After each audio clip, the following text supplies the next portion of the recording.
Good morning and welcome to the Mendocino County Board of Retirement meeting for April 19th, 2023. Ms. Zeller, if you'll do the roll call, please.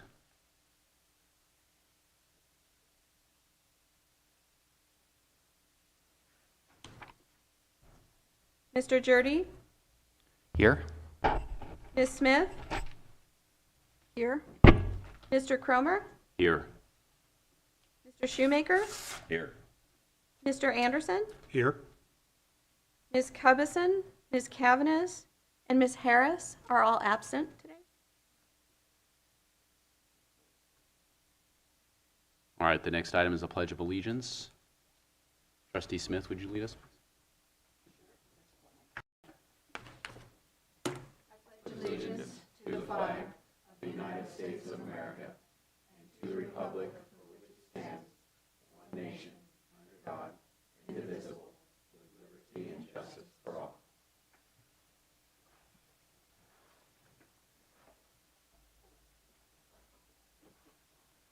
That brings us to item number 1, which is discussion and possible action regarding the election of a Board of Retirement Secretary. I understand we're rather limited in trustees today, but I wanted to see if any of them that are in attendance are interested in serving as the secretary. Obviously, Richard and I cannot hold 2 assignments at one time. I could be the secretary since we have other people actually doing the real work. Okay. Trustee Jurdy, I appreciate that. I don't believe any other action is other than an assignment to that. Okay. Thank you, Trustee Jurdy. Item number 2 is the consent agenda. All matters on the consent agenda are approved by unanimous consent unless a board member requests separate action on one of those items. Do any trustees have such a request to pull an item for further discussion? I do have a comment regarding the consent agenda, if I may, Chair. Absolutely. Executive Director Rentschler, go ahead. Thank you. You may notice there's a new item on the consent agenda, item 2E, which is our member direct enrollment and usage report. We'll present this quarterly just to give you an idea of usage of the member self-serve portal as we are trying to encourage our membership to enroll and utilize that. Thank you. Any other further discussion regarding the consent agenda? Seeing and hearing none, is there any public comment on the consent agenda?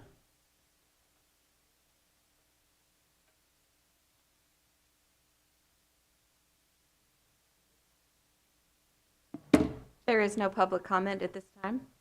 Thank you. Then the consent agenda will be approved by unanimous consent, and I just realized I skipped an item for public comment for items not on the agenda. Members of the public are welcome to address the Board of Retirement on items both on and off the agenda.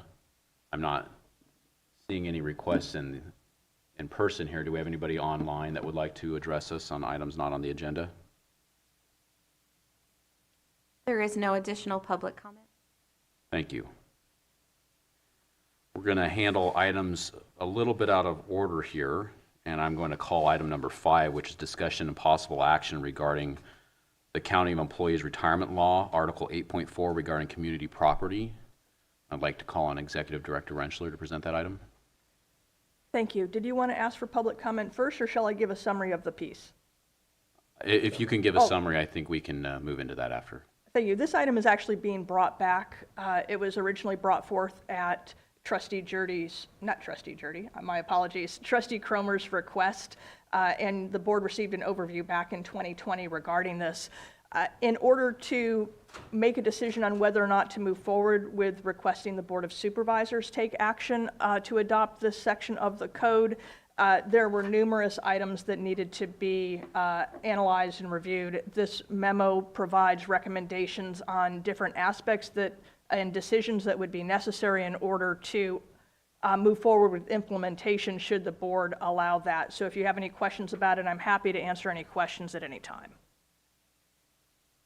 Thank you. Is there any trustee conversation? There's numerous items on this memorandum, and I appreciate the thoroughness and explanation that you offered on that. Is there any questions regarding the contents, Article 8.4 as a whole, or any aspect of the memorandum?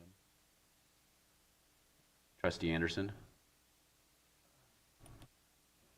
Thank you. For Director Rentschler, I know there are a number of items there, and specifically how to potentially implement this. But it seems like it kind of, if I'm understanding it correctly, in a nutshell, it comes down to when there's a DRO, it can be handled in one of two ways. One where the non-employed or non-retired partner fully receives a vested benefit. Alternatively, it runs the course of the retiree's lifetime. That's really kind of the bottom line. Yes, and I apologize. I should have included more information in my summary. Adoption of Article 8.4 would permit MSERA to administer separate accounts in the event of divorce. That separate account would apply to members who divorce prior to retirement. This would not apply to people who have already retired and a division has already been made of their account. Article 8.4, separate accounts while someone is working would remove a certain number of years of service and a certain dollar amount and establish a separate account for the non-member spouse in our system who then has independent control. They're no longer tied to it as a portion of the member. They can independently elect their own benefit. They could choose to take a refund. They could start benefits independently of the member, so they don't have to wait for the member to retire. They could wait longer. It's completely independent at that point as far as how the benefits are held. So it does make it easier in some regards for members and their ex-spouses to understand the division of the benefit. Currently, MSERA administers shared benefit divisions. That means that the ex-spouse would have to wait until the member retires to receive benefits, and then only gets a portion of that member's benefit.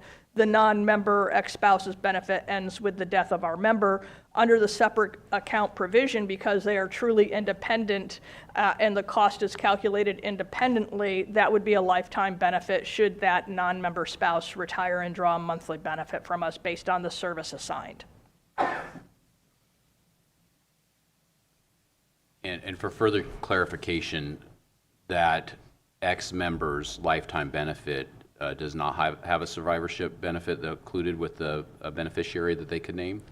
That would depend on decisions made by this board in adopting how they wanted to apply it. Okay. This also allows the member to retire to choose any option rather than necessarily being compelled by their divorce order to take, let's say, an option 4 with an ex-spouse to provide a life benefit, or even an option 2 or 3. So there is more flexibility for the member where they have the ability without having to take an option 4 to provide that life benefit to their current spouse if they have one when they retire, versus the requirements that may be in a shared account division. Thank you. And it's my understanding from speaking with you and your memorandum that there are some neighboring CERL, some neighboring county systems that use this option. And have you spoken with them about the administration of these split accounts?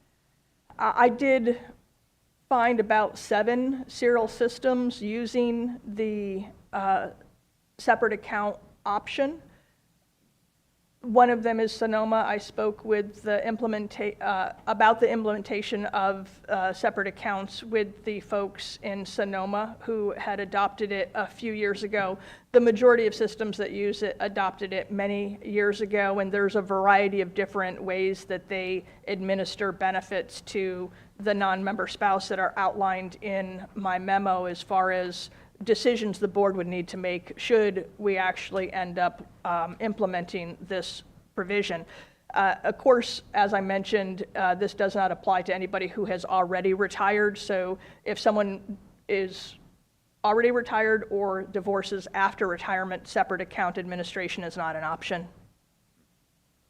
And with that point as well, if somebody is still a contributing member of our system and they have a DRO on file, they could change that before retirement, correct? I'm sorry, I'll ask again. If somebody in our system who's still working and contributing to their retirement has a DRO on file, they could potentially, if this was approved and went through, and approved by the board, have a new DRO if they wanted to split their accounts before they retire?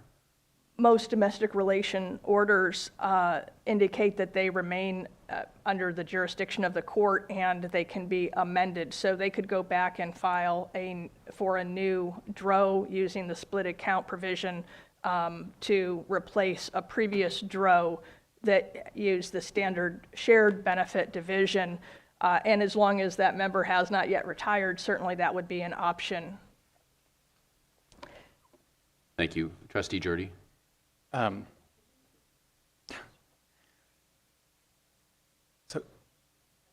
So question for the executive director or council. If we adopt this part of the CERL, do we have the option of adopting it in a way so that the non-member's former spouse can collect it when they want to collect the retirement independently of the member, but not have a beneficiary, not themselves designate someone else as a continuance? Okay, you're asking if the non-member, the ex-spouse, would have, if we could limit the options available to that party to only a single life annuity where they have no continuance payable. And the option that, as far as I understand it, is yes, that would be a board policy decision, and both of those are reviewed in the memo. Okay, so the initial action of the board today would be simply to authorize the actuarial report, which would show the potential costs of the different options. I'm asking for direction whether or not you want us to approach the Board of Supervisors regarding adoption. One of the questions that would need to be addressed today, though, is whether or not an actuarial report would be required. Based on my review and concurrence with board counsel, we feel that an actuarial review is not necessary because this is not actually a change in benefit formula. It's not really a benefit enhancement in that regard. It's the same benefit, it's just being divided in a different way. And the CERL 8.4 has a requirement that we cannot pay benefits in a manner that would increase cost to the system. So we have, as outlined in the memo, developed a process which has the blessing of our actuary to do the review and further adjust the non-members' benefit down to ensure there is no added cost to the system. And due to those factors, that's why we, being counsel and I, are under the opinion that an actuarial study is not required for this. Well, the continuance benefit, I think, does have a cost to the system.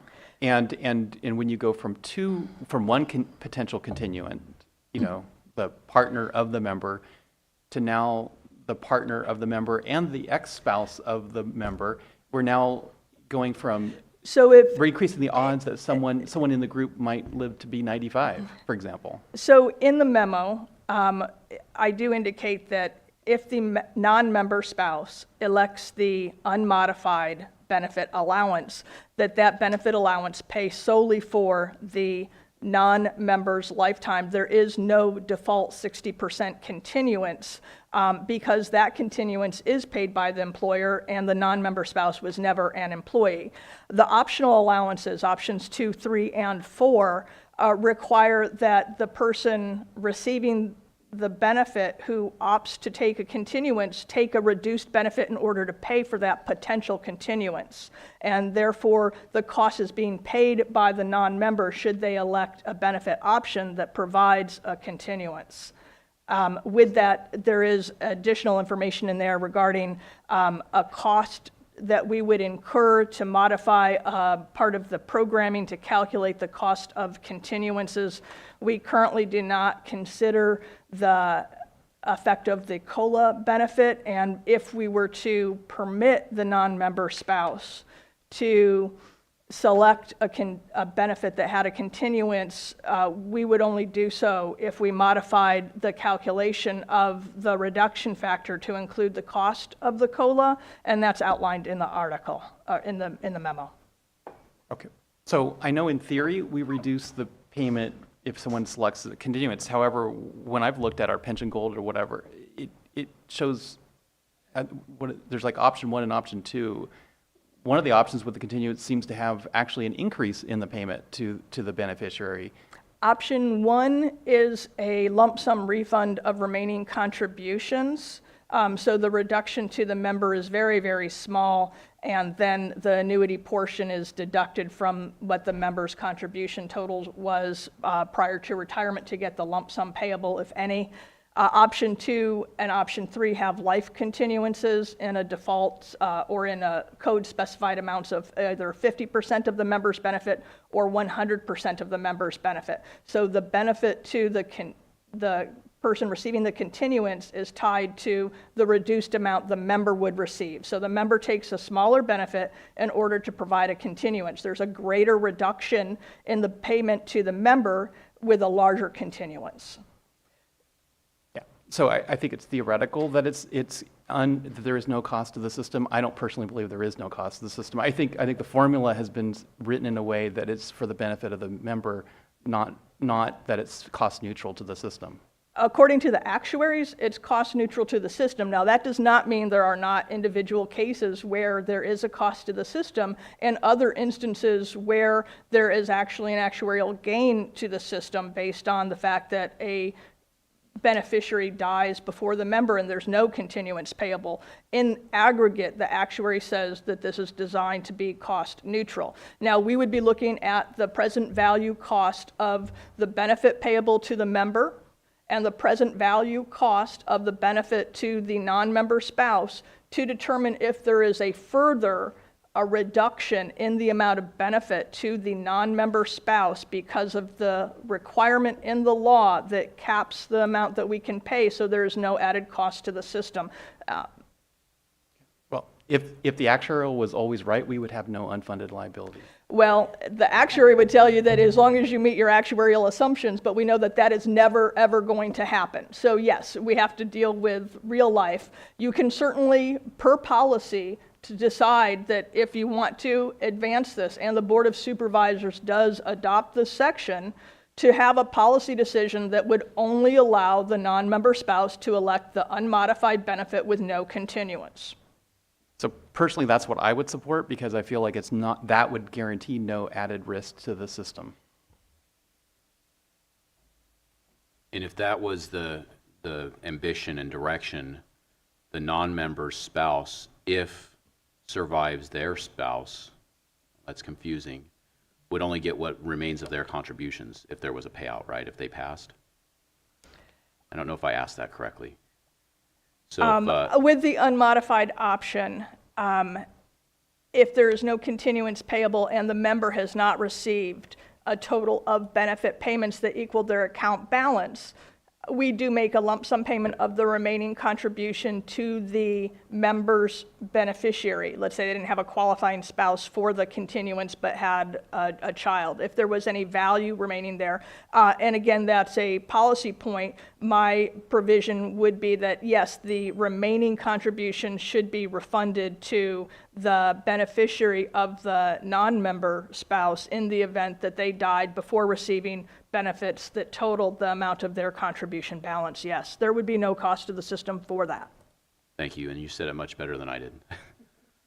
I believe we have some public comment. If anyone in the attendance would like to come forward and provide any public comment regarding this item, please identify yourself and you'll have 3 minutes to talk.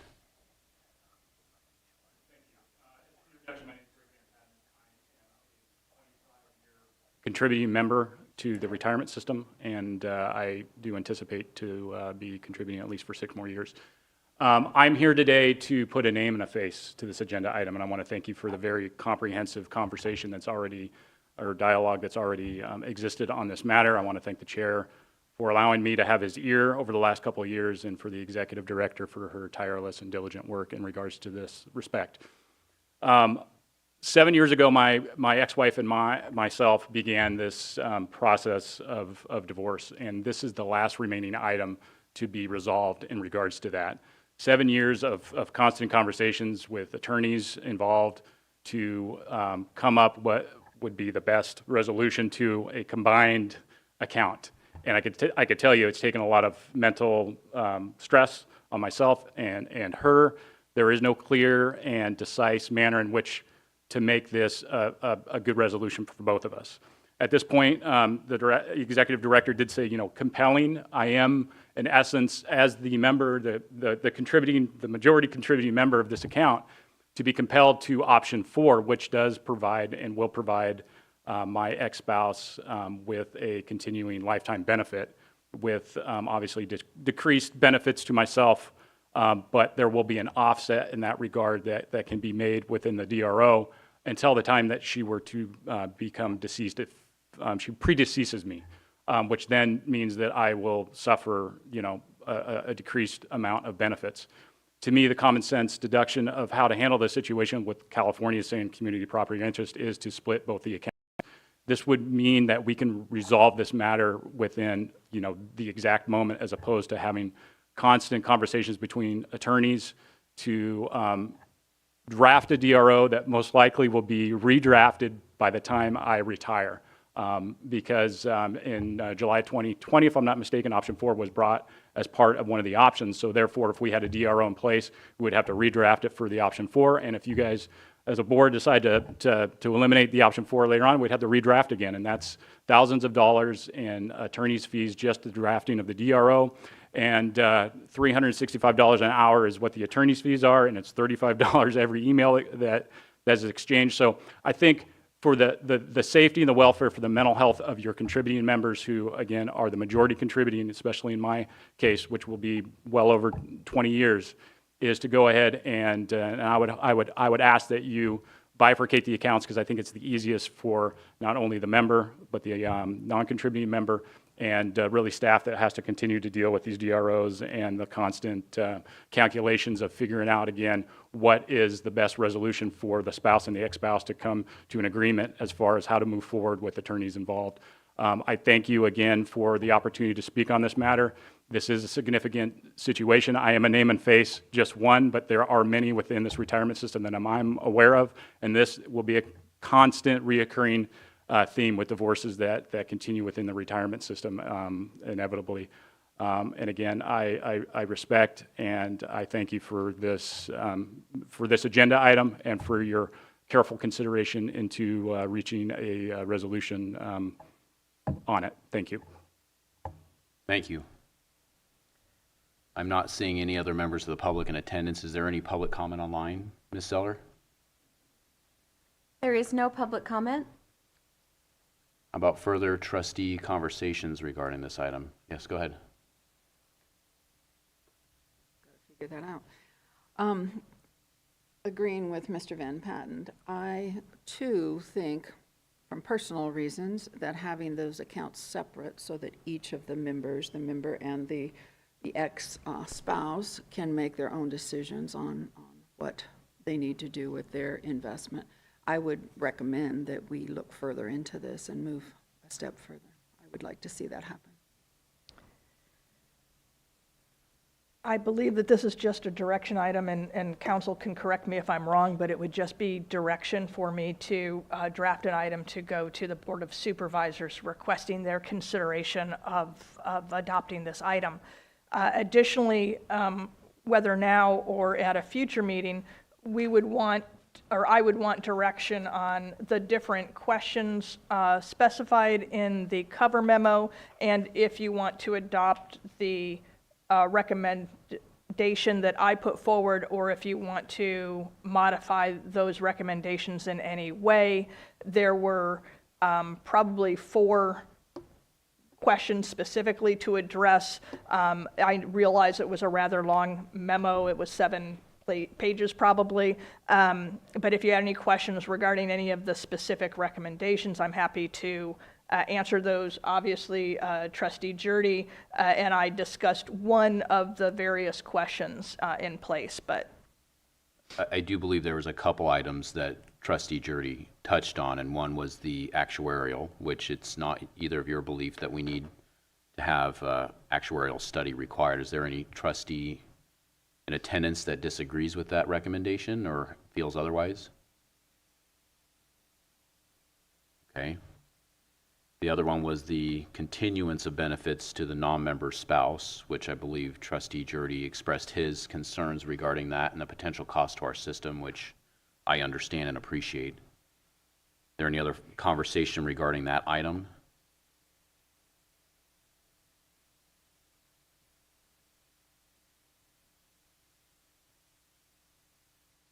That in effect would be limiting the options they could select. Is that correct, Executive Director?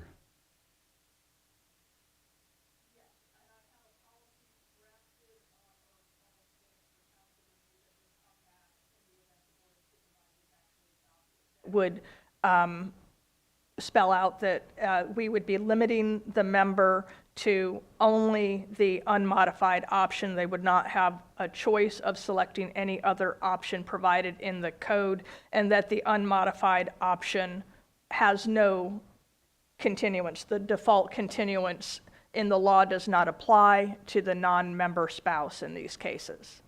So for clarification, the member could select any of the existing choices for continuance. It's only the non-member would be limited to the no continuance. That's correct. Yeah, the non-member, if the account's split, would have to select an unmodified option. Is that Correct. Okay. You could, by policy, state that the non-member has no choice.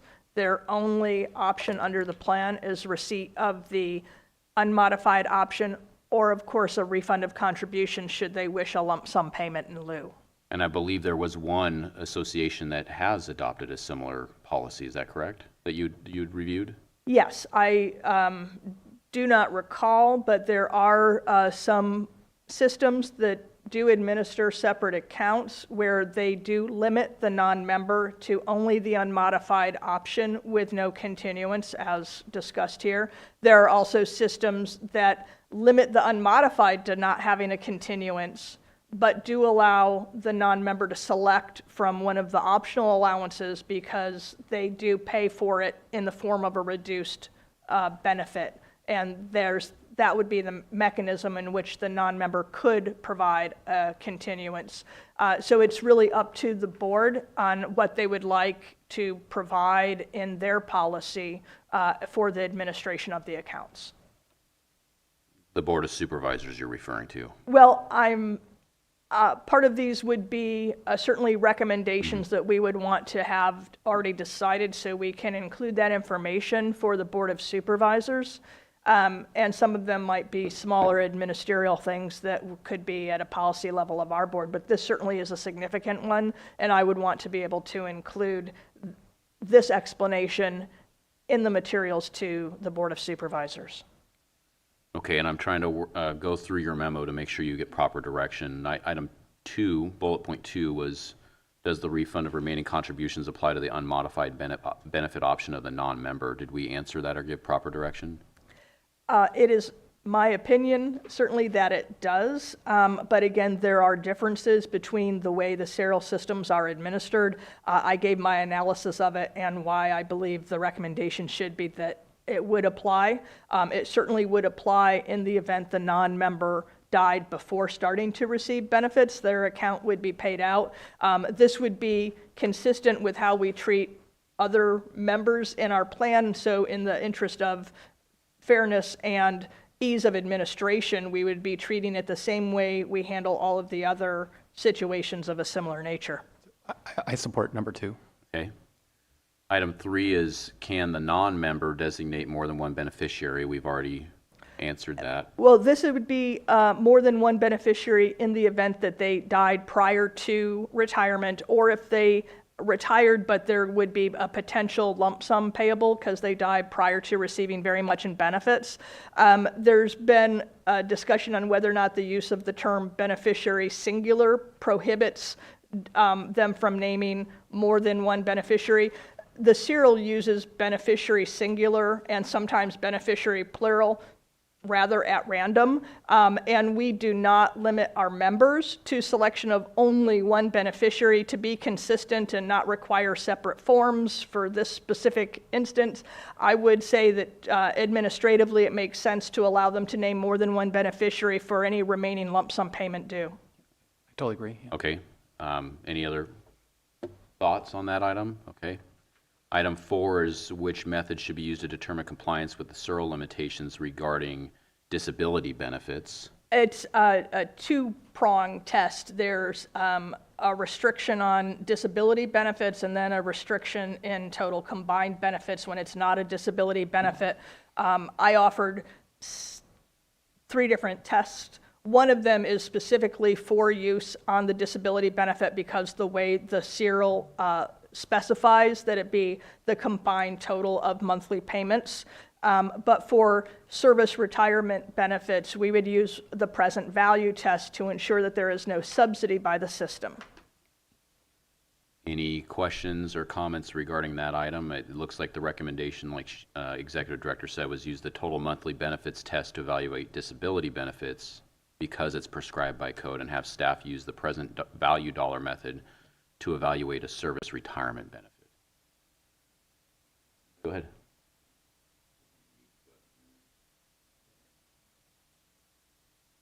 So this is maybe a part of a side issue. So if the separate account is done on a disability benefit, the ex-spouse, does it get the same tax status as the member? No. Thank you. Okay, I think we've made it through, and my belief is that the trustees are believing that this is a good item to pursue and recommend to the Board of Supervisors without hearing anybody expressly say that, except for Trustee Jurdy, I believe. Yeah, Trustee Smith did too. Thank you. I think that you have proper direction. I appreciate the thoroughness, and I understand that this has taken some time, and it is an important decision, and I appreciate that, and I hope those either in attendance or watching this later or even live right now understand that this is a very important aspect of our system. Domestic relation orders are common. They occur regularly, and at the end of the day, if this is an option that we can afford to our contributing members and their ex-spouses, then I appreciate everybody's support of it, and we'll see what the Board of Supervisors has to say. Thank you very much. That, I believe, completes item number 4 with direction given to staff. I'm sorry, I misspoke. It's item number 5. And we're going to backtrack now. So, item number 3, regarding the Historical Benefit Review Project, status report and project updates, Executive Director Rentschler. Thank you, Chair Cromer. Attached is a report that you may not have seen in quite a while. It reflects the current voluntary correction project recalculations that were done during March and April for implementation in April and May. I provided the 2-page summary report rather than the full detail report that you've received in the past. The detail report is 84 pages, I believe. If you would like to go back to receiving that in the future, I'm happy to include it. But this provides, on page 2, the summary of the number of counts reviewed and the dollar value of corrections made. We've completed a total of 7. We are working on the accounts that do not have a service purchase issue that's pending in our current voluntary correction application with the Internal Revenue Service. I would like to give just a brief status update on that to our membership. As you recall, the association refiled their voluntary correction program application in July of last year. We have not yet heard back from the Internal Revenue Service. To my knowledge, it has not yet been assigned to an agent. This is not entirely unexpected because our earlier application that was filed at the very end of May in 2020, we didn't hear anything from them for like 11 or 12 months. It took us 13 months before we had a compliance statement on that original application. So we've refiled, and I would hopefully expect to hear something towards late summer. Thank you. Is there any trustee conversation questions? Trustee Anderson, go ahead. Quick question for the Executive Director. Is there a process whereby at least we're checking in? I understand that it takes some amount of time, but oftentimes a little bit of prompting that will help as well. So I don't know if we just sit by and wait, or if we've been in communication with the IRS.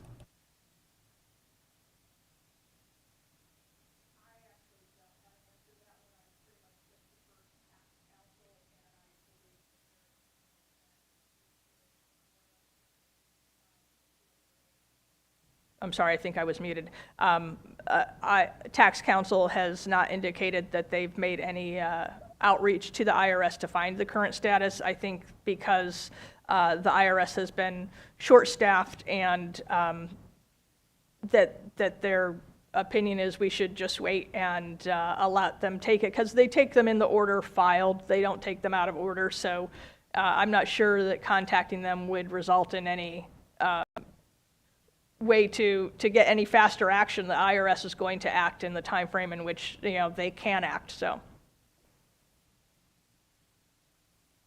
Any other trustees with questions or comments regarding this item? Is there any public comment regarding item number 3, the Historical Benefit Review Project? There is no public comment. Thank you. I don't believe any further actions needed regarding item number 3. Thank you for the report. Item number 4, discussion and possible action regarding investment matters. We have Financial Investment Officer Mr. Revelis and Greg and Claire from Callan. Welcome, and sorry for the delay. Morning, trustees. You've got the monthly investment flash report right in front of you. Shows we're making a little bit of a comeback. And we've also got Callan here, of course, to talk about the asset allocation discussion. So I'll let Greg take it away. Okay, great. Thank you so much. And I believe Judy was going to bring up the presentation. And thanks for doing that, Judy. It looks like Hannah's online as well. Hannah's online. Welcome, Hannah. Thank you. Hi, everyone. Okay, great. And maybe we'll just move ahead to the next slide, Judy. And we're here to talk about the broad asset allocation for the investment program. And refresh everyone's memory, we've taken a look at this in a few different ways over the past several meetings. We first started off by talking about the broad asset allocation process. How does Callan do this work and what the inputs are? And then we brought the study to you, and you might remember Gary came up and we talked about that. That was in the February meeting. And during the February meeting, there was a preliminary election to move on with Mix 3. And subsequent to that meeting, the decision was made to take a look at this again. After we complete this step of the process, there are additional steps. One is to look at each asset class to say, within an asset class, should we be doing something different? So that will be at subsequent meetings. And then always, within each asset class, we always look at the individual managers and funds that you are actually invested in. And we're always able to change those funds individually. But the hierarchy of the decision process is broad asset allocation first, manager structure, so what we do within an asset class, and then the individual managers. And we think that's important because those are the most important decisions up front. And then you get to the smaller decisions later on. So that's the overall process. But I know that there was a lot of debate about, well, should we adopt this Mix 3? So here we are today to open up the discussion again. Now, on the current slide here, we have a few things that we're pointing out, and one of which is the discount rate. So your actuary assumes a discount rate of 6 3/4, and your let's say, we'll just call it, here it says old target, so that's kind of the existing target, you haven't moved from it yet, of 37% equity, 25% international equity, 21 fixed income, 11.6 real estate, 6 infrastructure. That has an expected return of about 7%, and as a volatility or certainty about that return of 12.8. Now, when we talked in February, we said, oh, we can still hit that 675 and take a little risk off the table by increasing your fixed income allocation 4%, take a little out of U.S. equity, a little out of international equity, and you could still beat that. You can still anticipate to beat that discount rate of 675 with a 6.9% return, but your volatility goes down a little bit. The certainty of that return increases with a 12.2% risk or volatility. So that was the real key argument and debate we were making is, okay, if we need to make 6 3/4, do we put ourselves in a asset class where we think it will make 7 with a higher volatility, or do we put ourselves in an asset class where we try to make 6.9 with a lower volatility? That's really the key trade-off. Now, if you look back at our presentation at the time, we said both are appropriate, both are okay, but at the end of the day, why take on extra risk if you don't think you need it to achieve your goals?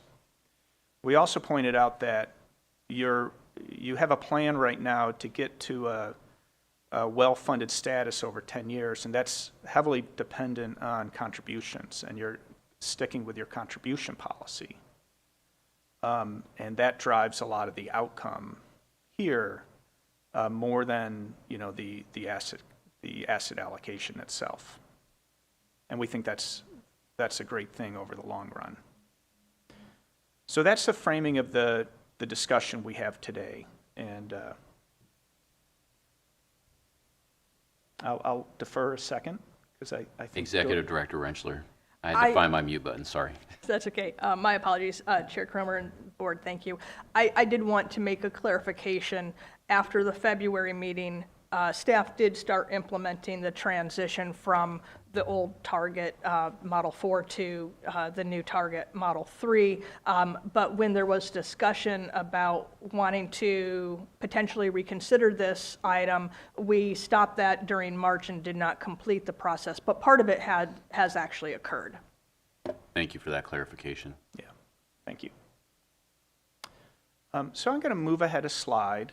And we're not going to walk through this full presentation, and I fully anticipate there'll be a number of questions along the way. So, but as way of background,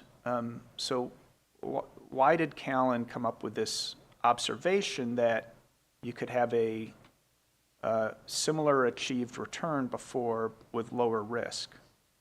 And I think we've shared this chart with you in the past, but maybe I'll explain it again. It's a little bit of a thought exercise of different time periods, left to right, 1993, and 15 years later, 08, 2022, last year, 2023, this year. And we asked the question, okay, if I had to make a 7% return, what would the asset allocation look like? And in 1993, I think I was graduating college that year, 30-year reunion. If you came to me and said, Greg, I need a 7% return, I would have said, you could put all your money in bonds and you can get it done. Okay. 15 years later, I would have told you, I'd be about Claire's age, and I would tell you that you actually need about half your money in bonds and half your money in risk assets to get that 7% return. And note the volatility goes up 50%. Another 14 years later, last year, to get that 7% return, we were going to investors and said, if you really need that 7%, you need to take on a considerable amount of risk. And you can only hold 4% in fixed income, and you've got to invest in private equity and real estate and public market equity. And that was the world up until the Fed started increasing interest rates last year. Now bond returns are expected to be higher than they were previously. And oh, by the way, it's because we lost double-digit returns in bonds last year. Interest rates are higher, it means you have a higher earning power in fixed income going forward. So if you tell me today, hey, I need 7%, I can say, oh, you know what, you don't have to have your foot on the gas all the time, and you could have a third of your money in fixed income. And your volatility goes down meaningfully from that previous allocation. So this is the big thing that investors are dealing with right now. Do I take risk off the table, or do I keep my expected return in it and accept the higher volatility that comes with it? And when we were talking about mixes 3 and 4 last time, we made the observation that both are reasonable, but if you don't have to reach for the return, why take on the extra risk? But both do remain reasonable. So that's the debate. And also I'd point out that the 2 asset allocations are more similar than they are different from each other. We're talking about a 4% difference in fixed income. So that's a look. Yeah. Just a second, Greg. Trustee Anderson? Thank you.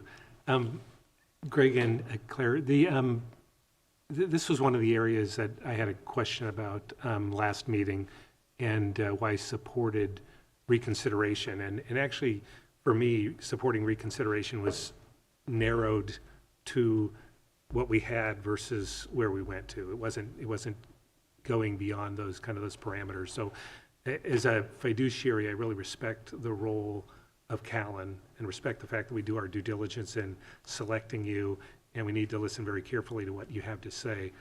But this is, I guess, this transformation of portfolios is where I struggled a little bit, because when I look back over the past 15 years, and you look at what the equities provide toward meeting our expected rate of return, it hasn't been like the good old days where when the stock market's down, bonds are way up. Yeah. I know that that's changing to some degree, but I can recall when that negative correlation really meant something in your portfolio. The interest rate that you received on high coupon bonds was really fairly significant. But as I look back over 15 years, I'm seeing that essentially what's driving our ability to make our rate of return is our return on equities, and we're just sinking money into bonds to keep risk down. And I think there's that third variable there, and you talked about it, and that's the being able to be certain of the employer contribution for cash flow and so forth. And my concern is that if we take risk off the table, and we can still make the return, it's with a third assumption that the employers pay a fairly significant contribution to the fund. And it's one of the reasons why I wanted to just, with the trustees, if they have the same interest, have that conversation, because I think we have to take that contribution certainty into consideration as well. And that, whether or not it's wise to take risk off the table at this point, I'm still a little uncertain. And I'd love to hear from my fellow trustees. Trustee Jurdy, go ahead. So I just want to, we're throwing around statistics and numbers, and I have a different interpretation of this. Our U.S. equities, as Director Anderson pointed out, are what's driving the returns. Secondarily, after that, it's our infrastructure and real estate. And bonds are largely there just as a ballast for our plan. They're returning almost nothing into the plan. It's a drag on the plan. And there was a day that we can all remember when bonds, as you pointed out in 1993, essentially could have met the 7% return. At the time, it was 8% in the plan, but I've read where people said that, I think 1996 might have been the date they cited was sort of the end of the bond bull market. And that was because in the Volcker period, where they, in order to stop inflation, had jacked up, the lending rate of the Treasury bills so high in the early 80s that it was sort of this slow decline in bond yields from 1981 or whenever that ended to about 1996. And so the bond yields we're always exceeding, or almost in every case, exceeding inflation by a good amount until about 1996. And since then, we've been in a bond bear market where it basically doesn't equal inflation.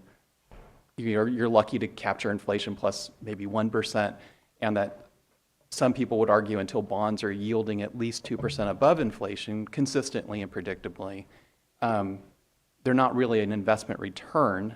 They're just a hedge against drawdowns and maybe your equity portion of your portfolio. So the question that I've been trying to raise is, not all equities are the same. And these charts that you've put together are almost assuming that. I mean, it's presenting it as if all of our U.S. equities are performing the same. But we know that there are almost, I think there's actually more mutual funds out there than there are U.S. stocks.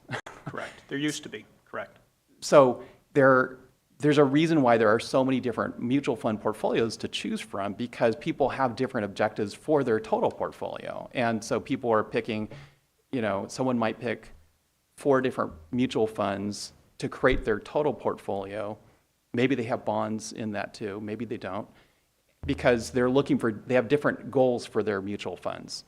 And I've got to say, as someone, I think I've been on this board the longest, although Jim and Richard were on years ago, so they've had more history than me. But at least in the time I've been on the board, I don't think that we've really had the time, because we've been working on other things, to really focus on what is it we're trying to get out of these out of our U.S. equities.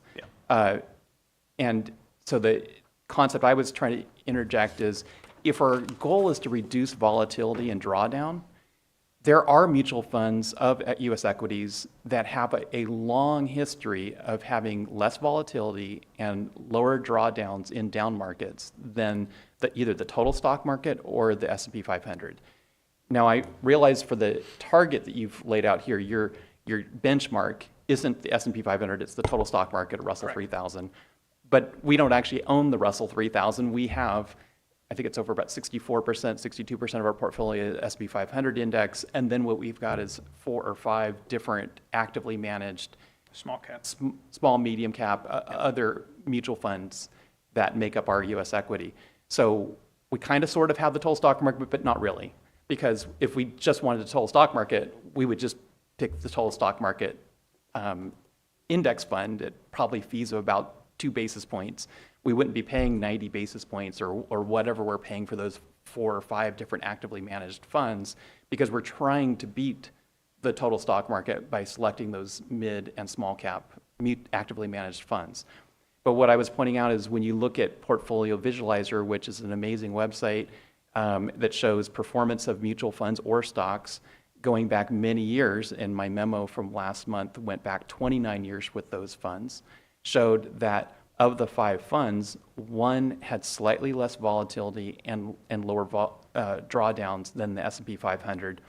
The other 4 had lower drawdowns and more volatility than the S&P 500. But that wasn't a question I don't think the board was really asking of those funds, but it's a question I'm asking us to ask now. Yep. My premise is, I know that you're suggesting that we first do our broad allocation, bonds, equities, and then drill down on the funds. And I'm proposing that we reverse it, that we first understand what's the likely volatility and likely drawdowns of the mutual funds we select before we decide to change. I'm not proposing a change, but before we decide to change, if there's a need for a change, to change the composition. Because although on the whole, it's a 4% shift of our portfolio from equities to bonds, it's an 8% shift from U.S. equities. So that's a significant drawdown of our U.S. equities, which has in recent years been our single best performing part of our portfolio. Global equities could outperform U.S. equities in the next 10 years. Who knows? Yep. Callan may have some predictions on that. Yep.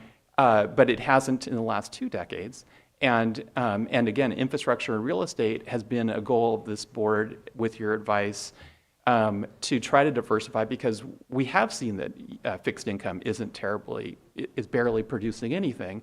So this board has tried to diversify its portfolio, not with bonds, but with infrastructure and real estate, because they're often seen as a third option to get less volatility on the whole, a little more diversity in the portfolio than just U.S. equities and U.S. bonds, and maybe not equaling U.S. equities in total performance, but exceeding bonds in total performance. And so I think the way I look at it, we have maintained a fairly significant share of our portfolio outside of U.S. or international equities with the infrastructure and real estate. And I think it's been a smart move given the fact that in recent years, bonds have produced so little. And although, yes, they are expected to increase their output a little bit, it's still well below our expected returns. And it is hurting, and any money in bonds will hurt our ability to achieve this 7% expected return. And then just finally, yes, 6.9 expected return is a little bit more than 6.75. But again, there are so many variables in the pension system where all of the risk resides with the plan. None of the risk resides with the plan members. I am a plan member. I have no risk in the plan. I'm going to receive X amount of dollars until I die, starting the date I start collecting the plan. And all of the risk is on the plan. So, so given the fact that there are so many points that are beyond the control of this board, beyond the control of the staff administering MSERA, that are just random life events. People are living longer. We don't know that our actuarial has accurately, predicted the lifespan of our members. Every time they do an update, we ask them to be, as thorough and as aggressive as they can on that expectation, but we don't know that they're hitting the mark. We know they underestimated that in the past. So, and again, that's just one of many things that can change, that's a variable. So there's no guarantee that 6.75 will be enough for us to meet our, even if we do hit it, it is in fact enough to meet the plan's costs. And so my general contention is, let's look at our U.S. equities and then later our international equities to see what's the trade-off within those funds that we're selecting in terms of volatility and drawdown expected versus expected returns, and see if we can smooth out our plan a little bit on our investment side before we decide whether or not we need to put more money into bonds. Okay. Thank you, Trustee Jurdy. Any other comments or questions at this time of the presentation? I mean, I agree with a lot of what Trustee Jurdy said. I mean, really, the only assumption we can make as a board is that things are unpredictable. And we've seen things even in my time on the board that nobody would have ever guessed ever would happen.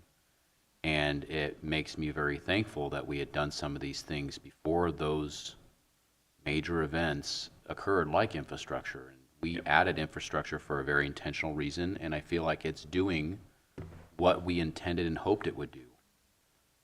So I personally am looking for opportunities like that without, in my own personal point of view, adding additional burdens and reporting requirements on our staff who have very limited time and very important goals and things they need to achieve on a daily basis that I hope not to further burden them with. And of course, I think every one of us would say, yeah, we want less volatility in our plan, but at the end of the day, it's a number, and it's your best advice and guidance you can give to us. So that's my opinion on this overall. So. Go ahead. Okay. I think there was a lot in the comments, and they're all very good comments, and this is a trade-off at the end of the day. This is a trade-off of, do I want to accept a lower return for higher certainty?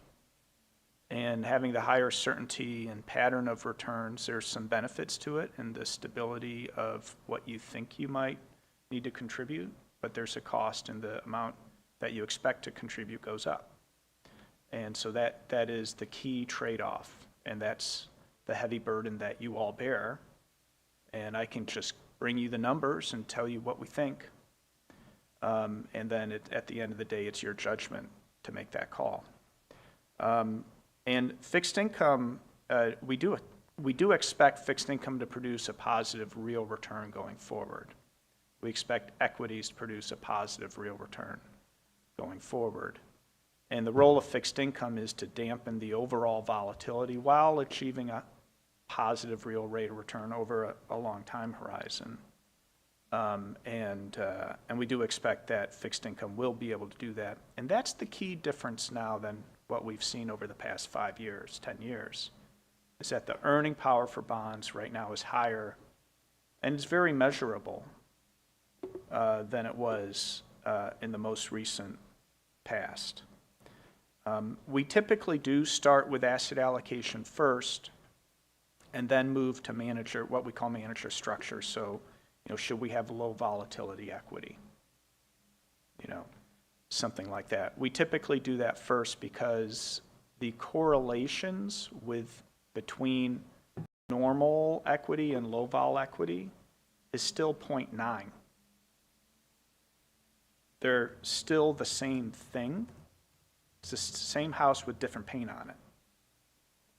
With fixed income versus equity, you're living in a different neighborhood, right? Has a correlation of 0.4. Has a standard deviation of 5 versus normal equity, standard deviation of 15, low vol equity, standard deviation of 12. So they're just categorically different.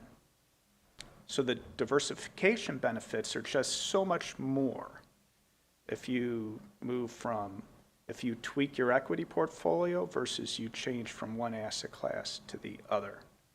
That's why the numbers move so much when you only change 4% in fixed income versus tweaking within equity.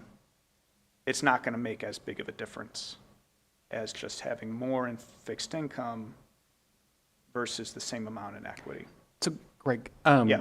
we've invested in real estate, and the statistics I've seen generically, not having to do with MSERA, Yeah. was that the real estate portion of the stock market, REITs, whatever, mutual funds that are real estate, have a correlation of about 38 or 40 to the total stock market. That they have a correlation, but it's not a negative correlation. They don't go up when the stock market goes down, but it's about a 40%, 38% correlation to the stock market. What I've also read is that utilities as a group have about the same correlation as the real estate market to the total stock market. It's also about 38. Now, I've noticed we've not had an alternate investment in utilities, like broad utility index or selecting certain utility companies. We might want to avoid PG&E, I don't know, or some of the other western states that have fire issues.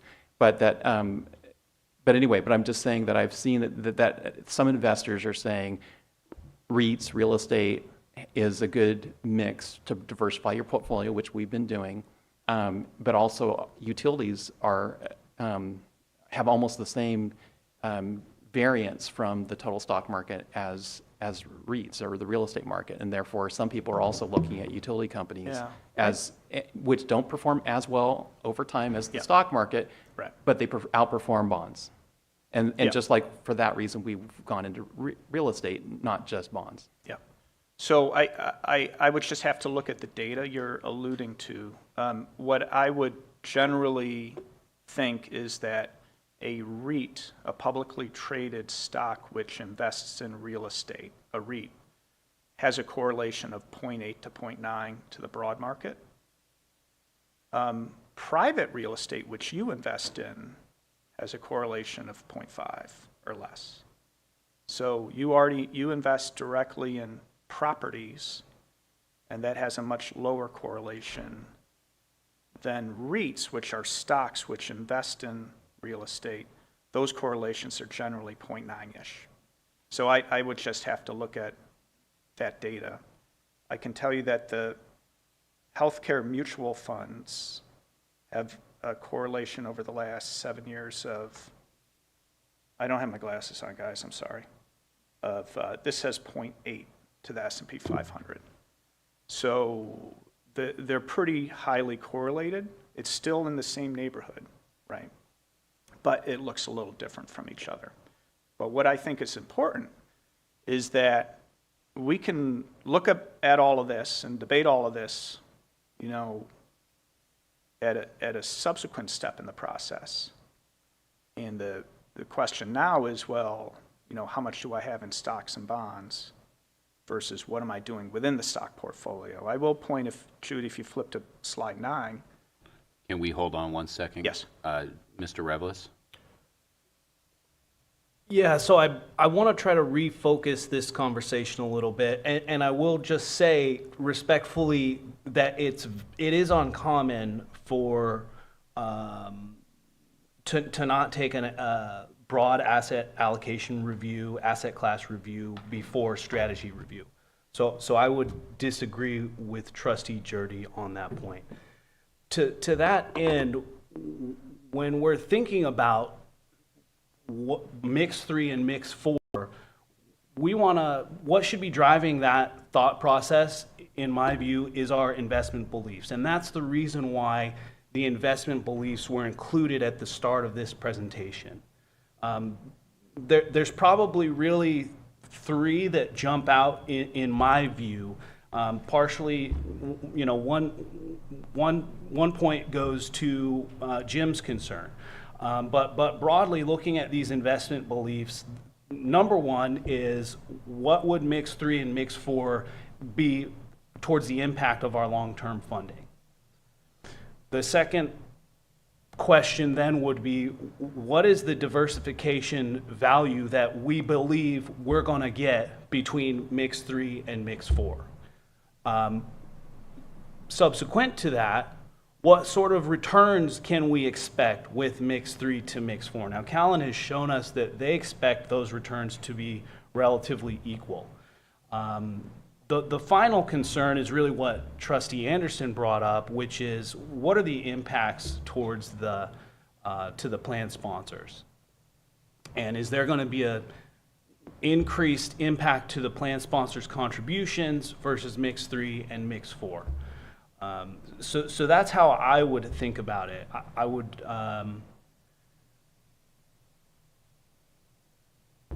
that's what I would suggest the board think about it too. Long term, what's the impact on funding? Can we diversify risk? Are we going to impact plan sponsors? Will we meet our return? I don't know how the board thinks about which one's the most important, but that's sort of the decision tree that you want to think about here. Thank you. And Mr. Anderson? Thank you, Mr. Chair.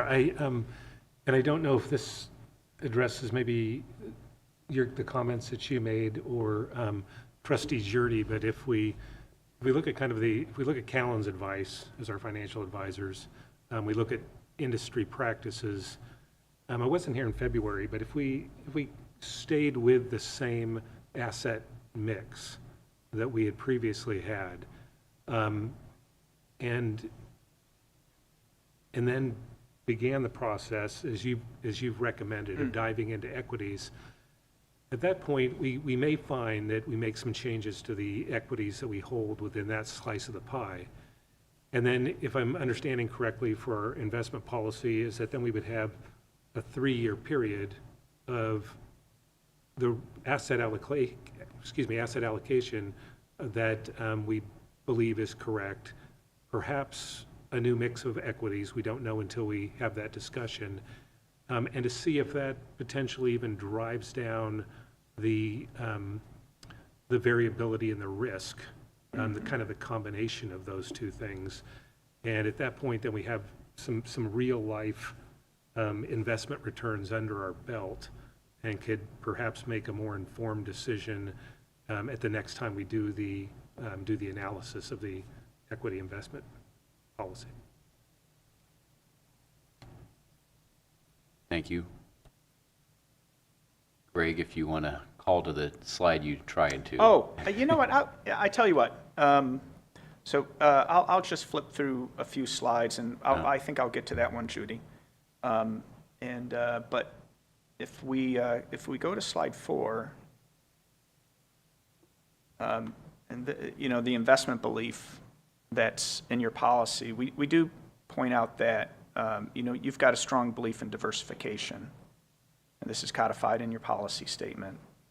And we think the largest way to impact this and implement it is to consider asset classes, stocks versus bonds versus real estate infrastructure, U.S. international.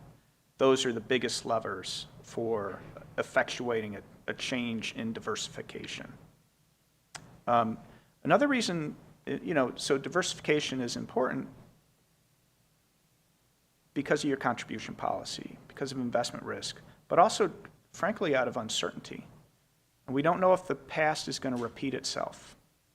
And to me, that's the hardest thing about this business, is I could show you what historic returns are, but prospective returns, I can't tell you that, right? So we always have to be careful of relying on, returns and assuming they're going to repeat, right?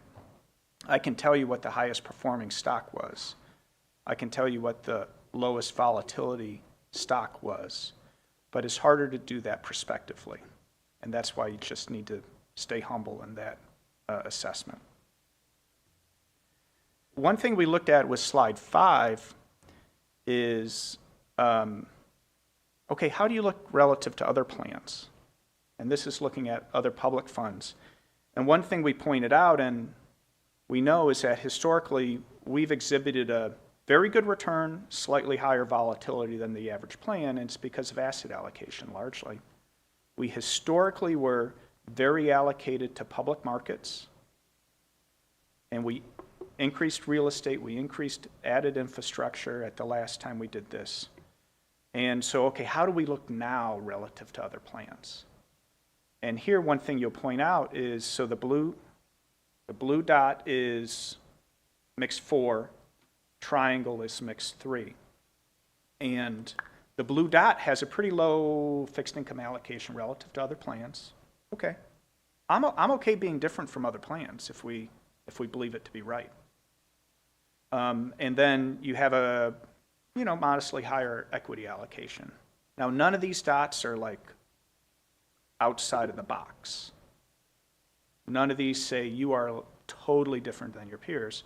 But one thing to say, what you look at this and say is, okay, we've got a little less bonds than others, a little more equity than others. Are we confident we like that position? Because we are taking that position. And so this is just information that we think it's reasonable to take a look at.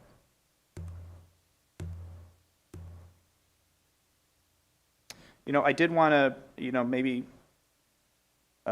slide 9 is something we could spend a quick time looking at. So these are the sector exposures of your equity portfolio. So your equity portfolio has large cap US index fund, and it has 4 active small and mid cap managers because we think those parts of the market are less efficient. So we have active managers in that space. And so that's MSURA on the far left. This is where we roll up all your actual holdings and say, how is this allocated by sector? And you have the S&P 500. And then the Russell 3000, if you add the 500 index fund plus your mid-cap managers, it looks like the Russell 3000 from a market cap perspective. But you'll see in here, you already have a broad diversification by industry. You have utilities, you have real estate, you have energy. Consumer staples, that's another low volatility category generally. Some people used to put financials in there. Then 2008 happened, right? Financials are more like utilities today than they were, big banks at least, than they were years ago. But these things change over time. The perception of industries and the risk associated with them change over time. The big takeaway for me is that you already have a pretty broad exposure to a lot of these. And to deviate from it, you would be taking a bet that the broad market's wrong. The broad market doesn't price risk and return accurately. That would be an expressed belief. And that's actually counter to one of your investment beliefs that the equity market is generally efficient. And that's actually on slide 12.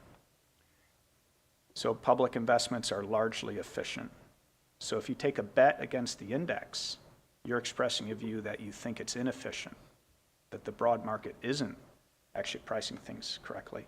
I'm a little bit closer to a semi-efficient, hypothesis. They're like gradients of these hypotheses. Everything's purely efficient. I think things are generally efficient, but there are little anomalies you can take advantage of from time to time. So, Greg, do you believe that the Russell 3000 or the S&P 500, that they represent the total U.S. economy, or they really represent the value of the companies that are publicly traded stocks? Well, it's the latter, but you think the two should be very highly correlated to each other. They're not the same thing, though. There's some entities that aren't publicly traded. So the Russell 3000 represents the publicly traded stocks out there. You have very solid companies out there that aren't public. Because I've also read that the real estate market it's a bigger share of the U.S. economy than is represented in the stock market, as an example. Which is 100% true, because a lot of real estate is privately held. And that's why you have your private real estate allocation. That's why we've got the REIF allocation, the Barings allocation, right? Because those invest in private real estate. They don't invest in homes, like residential homes, but they do invest in commercial real estate, apartments, multifamily housing, industrial real estate, Amazon, having industrial real estate. It does invest in that. So we've got that allocation in the private real estate. And we think that's a little bit better than the REIT market, because that's highly correlated to stocks.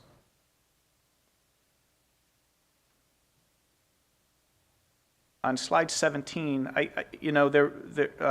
this kind of speaks to the role of fixed income. And fixed income is meant to be the risk reducer as well as produce a positive real return. The problem a couple of years ago is that second attribute, produce a positive real return, it's really hard to imagine that world. That was also a world where we didn't have inflation over 2%. Just a few years ago, the Fed was saying, why can't we get inflation up to 2%? Right? Now they're saying, how do we get it back down to 2? But that's when yields were really low. I believe Trustee Shoemaker has a comment. Oh, yeah. Okay. Okay, all right. So what this chart is showing is the bond market in green and the stock market in blue. And these are time periods when domestic equity is going down. Negative return for domestic equity. And you see most of the time the green bar is positive when the blue bar is negative. But it's not always. Note 1994. And then note last year.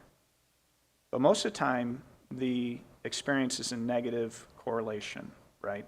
When there's a flight to quality, bonds do well. When the stock market's performing poorly. So what is unique about 94 and last year? In both time periods, the sell-off in the stock market was caused by the Fed increasing interest rates, which also brought down the bond market. So that happened both of these time periods. But most of the time, we don't expect that to happen. A lot of times the stock market goes down because, well, there's a financial crisis. Hopefully that does. The economy goes into recession. General risk tolerance goes down. That's what generally drives the relationship between stocks and bonds. And last year and in 1994, those are pretty odd, unusual time periods. Doesn't mean it can't happen again, I'm not saying that. But the general relationship is negative correlation in times of stress.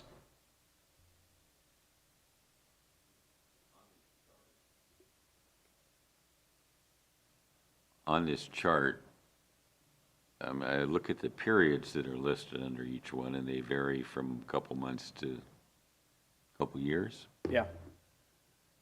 If you took the third quarter of the last 20 years and looked at this chart, would they look like any particular one of these? I mean, when you go through these longer periods of a 46% equity loss and a 9% gain, it didn't just go there and go there. I mean, what does looking at those particular pieces do to the interpretation of these? Yeah. So what we're isolating here are specifically equity drawdown periods of Okay. when the stock market is bad. Hey, what's going to help us a little bit here? What's going to reduce the volatility of the equity market drawdown? And so we isolated just, they're not even bear markets. Bear markets down 20%. Yeah. So negative equity markets, those time periods. You know, what happened to those time periods? What happened to the fixed income market in those time periods? That's what we're isolating. And so that's why the time periods are weird here.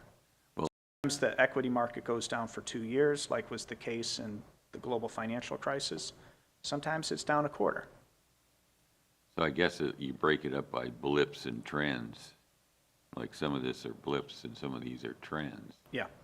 And if you separate those, are they consistent? I mean, do the blips always look like, I don't know which one of these to pick. Yeah. So this is a little confusing. I get the overall Yeah. piece you're putting on this. Yeah. But if you're trying to reduce risk, you want something that goes up when something goes down. Right. No. 'Cause then you take the average of it. Agreed. Right. So that's kind of the point we're trying to make, not so much predictive element.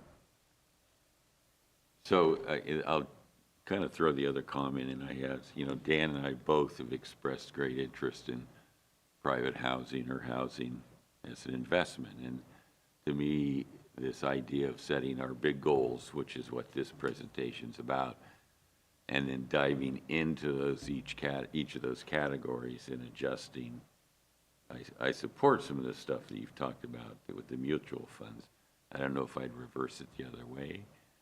And I was trying to remember when this discussion occurred. Was it in January we did this?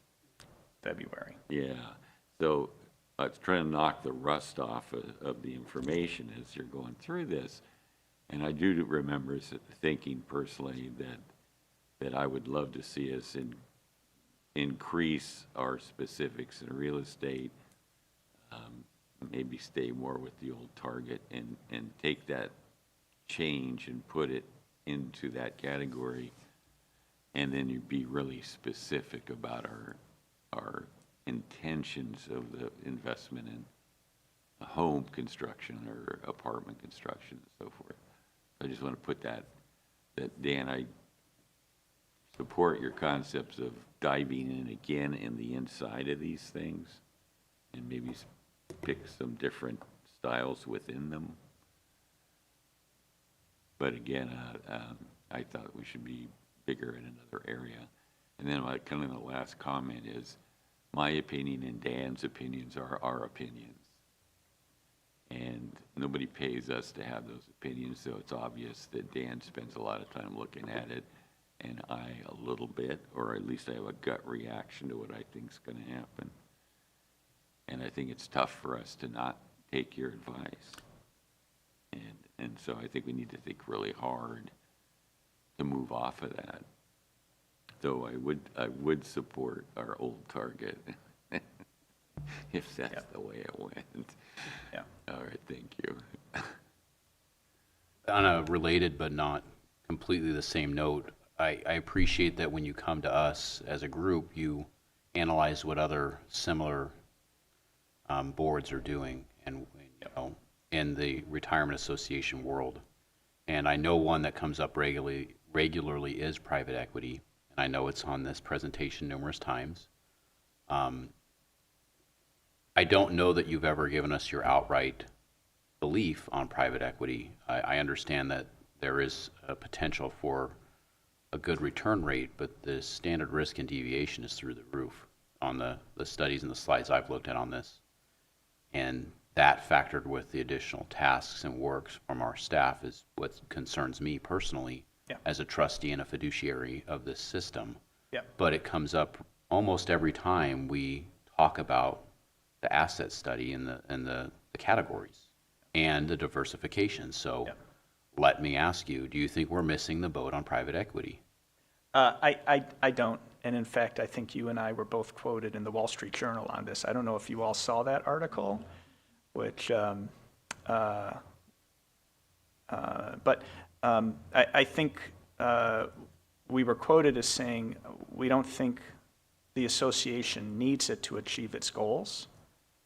And the benefits for this investment program don't outweigh the cost, including the administrative burden, which is unique in the state of California, and with the staffing level. So for us, if you develop a private equity program, it has to fit within your governance structure, your cost structure, your administrative structure, and for all of those reasons, we didn't think it was compelling, and that, I think, was the quote. We don't think it was compelling for you to take a look at, and I stand by that comment. We have other investors who might have a larger staff, might already have a developed program, may not have the reporting requirements, might have a higher tolerance for illiquid assets, might have a higher return objective. For all of those clients, it's completely appropriate, but for this investment program, we don't think you need it. Yeah, and just for reference, the slide I was specifically talking about, I think, is 36, where the projected return for the Cambridge private equity is 8.5. Yeah. And this projected risk is higher than anything else on the entire chart. Yes. And that, to me, says it's not something that I want to pursue personally as a fiduciary, because it's moving in the opposite direction of what I think we should be. A higher return than what we're even trying to assume with a higher risk. And I get that it's not completely related to all our other categories, but it doesn't check the box for me personally. Absolutely, and there are some correlation benefits, but if you have a high equity allocation already, it's not enough correlation benefits for you. I agree. I purely wanted to bring it up because I know it is in this numerous times, and I appreciate the fact that you're looking at other associations and what they do and trying to compare us, and I get that we are a little different. But that has benefited us in recent history, our differences from other systems. It certainly has. And the only reason we we kind of put the private equity question to bed last meeting. The only reason it's in this presentation at all is we included the entire asset liability study that we discussed in February for just for your review. It's not to reopen that topic. Thank you. Yeah, please proceed wherever you're at. Yeah, I was just going to close on slide 19 and mention that, when we met in February, we had these two mixes that we thought both were reasonable. And I'm here to be your trusted advisor and to tell you what I think about the projections. But it is your burden at the end of the day to decide the risk-return trade-off you're willing to assume. I'd say these two mixes, 3 and 4, are more similar than different. You can achieve your expected return with both. The question is how much volatility you want to take and how much margin of safety are you looking for in achieving that expected return. So the last time we were here, we said, okay, if I were you, if I were sitting in your shoes and I'm not, or sitting in your seat, standing in your shoes, walking in your shoes, I would say, I don't need to take the extra risk. I'd take a little risk off the table. I would go with mix 3. But that's not my call at the end of the day, and that's your call.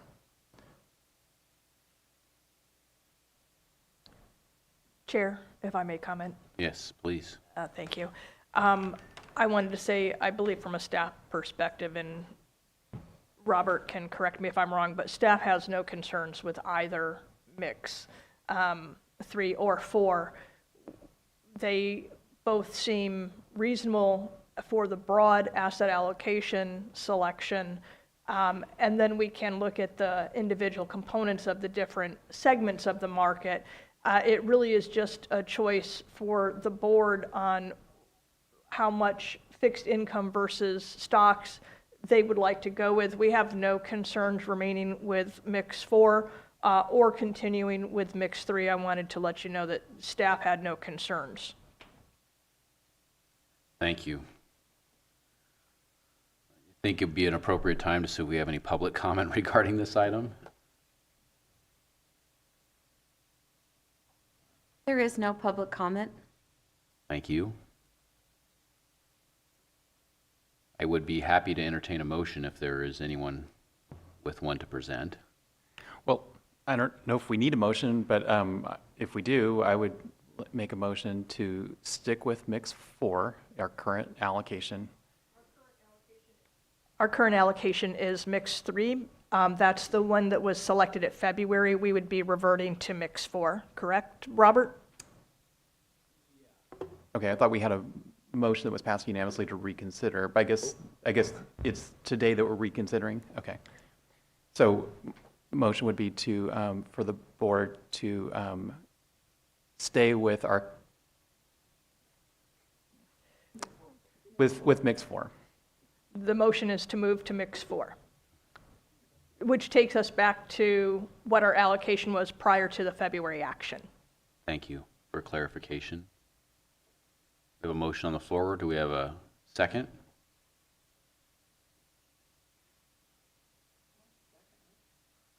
We have a second from Trustee Smith. Mr. Anderson, do you have a comment? Trustee Anderson? Yeah, I think I would support the motion, and I just, my thought process, and I'll throw it out there for staff and for our consultants to let you know I'm just struggling just a little bit, is when I look at the previous allocation with the 37% to U.S. equity, I know we can't predict the future perfectly, but look back historically, and there's a pretty significant opportunity cost in order to bring down your volatility. Essentially, you're losing all of that investment in your U.S. equities and potentially international equities, and then every time you rebalance, it's going into an asset class that is not meeting your desired rate of return. As Trustee Jurdy described, it's offering a hedge, it's providing a different function. Whether or not that continues on into the foreseeable future, I don't know. I do have trouble as a fiduciary of saying let's increase the bond allocation.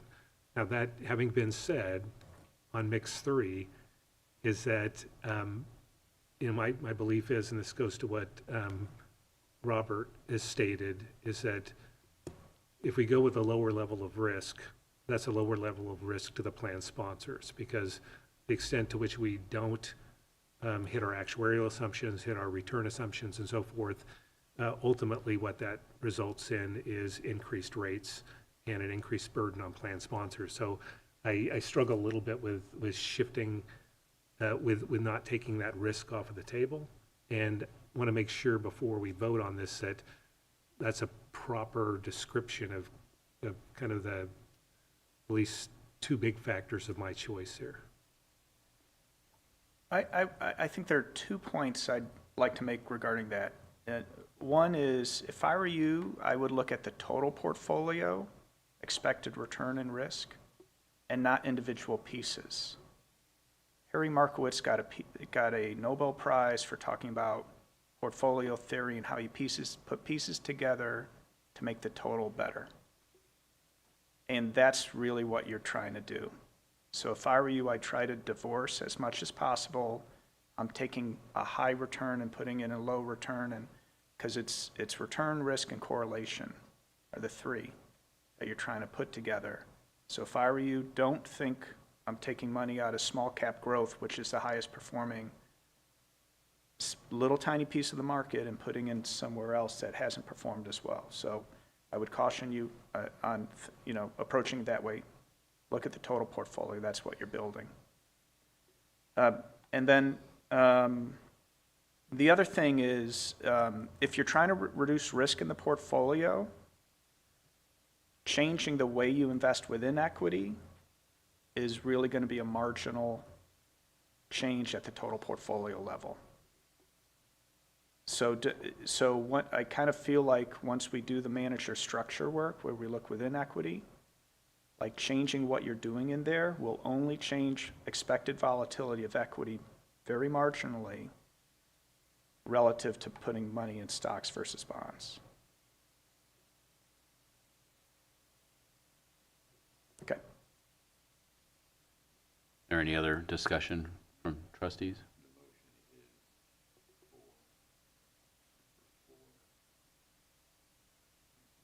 Target mix 4, which was our distribution prior to February, our asset classes and percentages prior to February's action.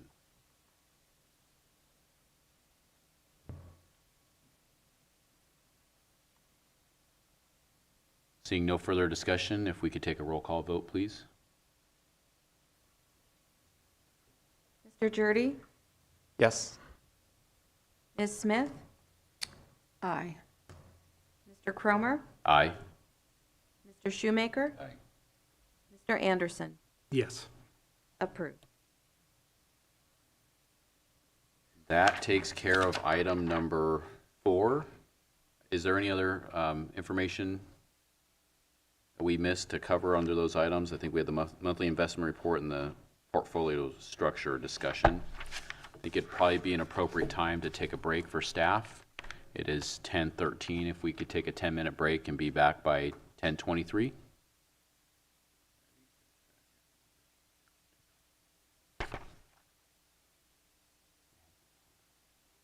We'll be at break. Thank you.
Thank you. I'll call back to order the Board of Retirement meeting for April 19th, 2023.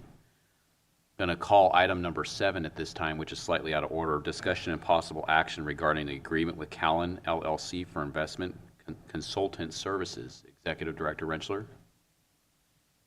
Actually, this might be Mr. Revelis' item.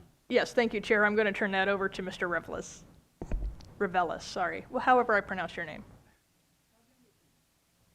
Revelis.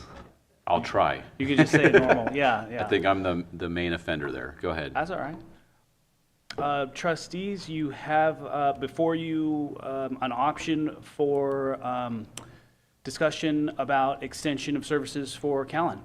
As I mentioned in the memo, we've had Callan since 2009.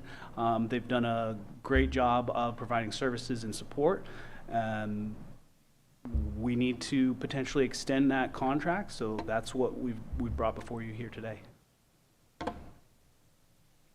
Chair, I know we need to take public comment, but I'll make a motion to approve. And just note that people who observe CalPERS and other agencies say that Callan does a better job of explaining the economy than most other financial advisors. Thank you, Trustee Jurdy. We have a motion. We have a second from Trustee Smith. Any further trustee discussion regarding this item?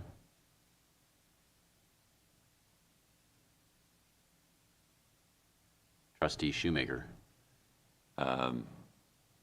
Really have appreciated this relationship, and I hope we don't frustrate you too much.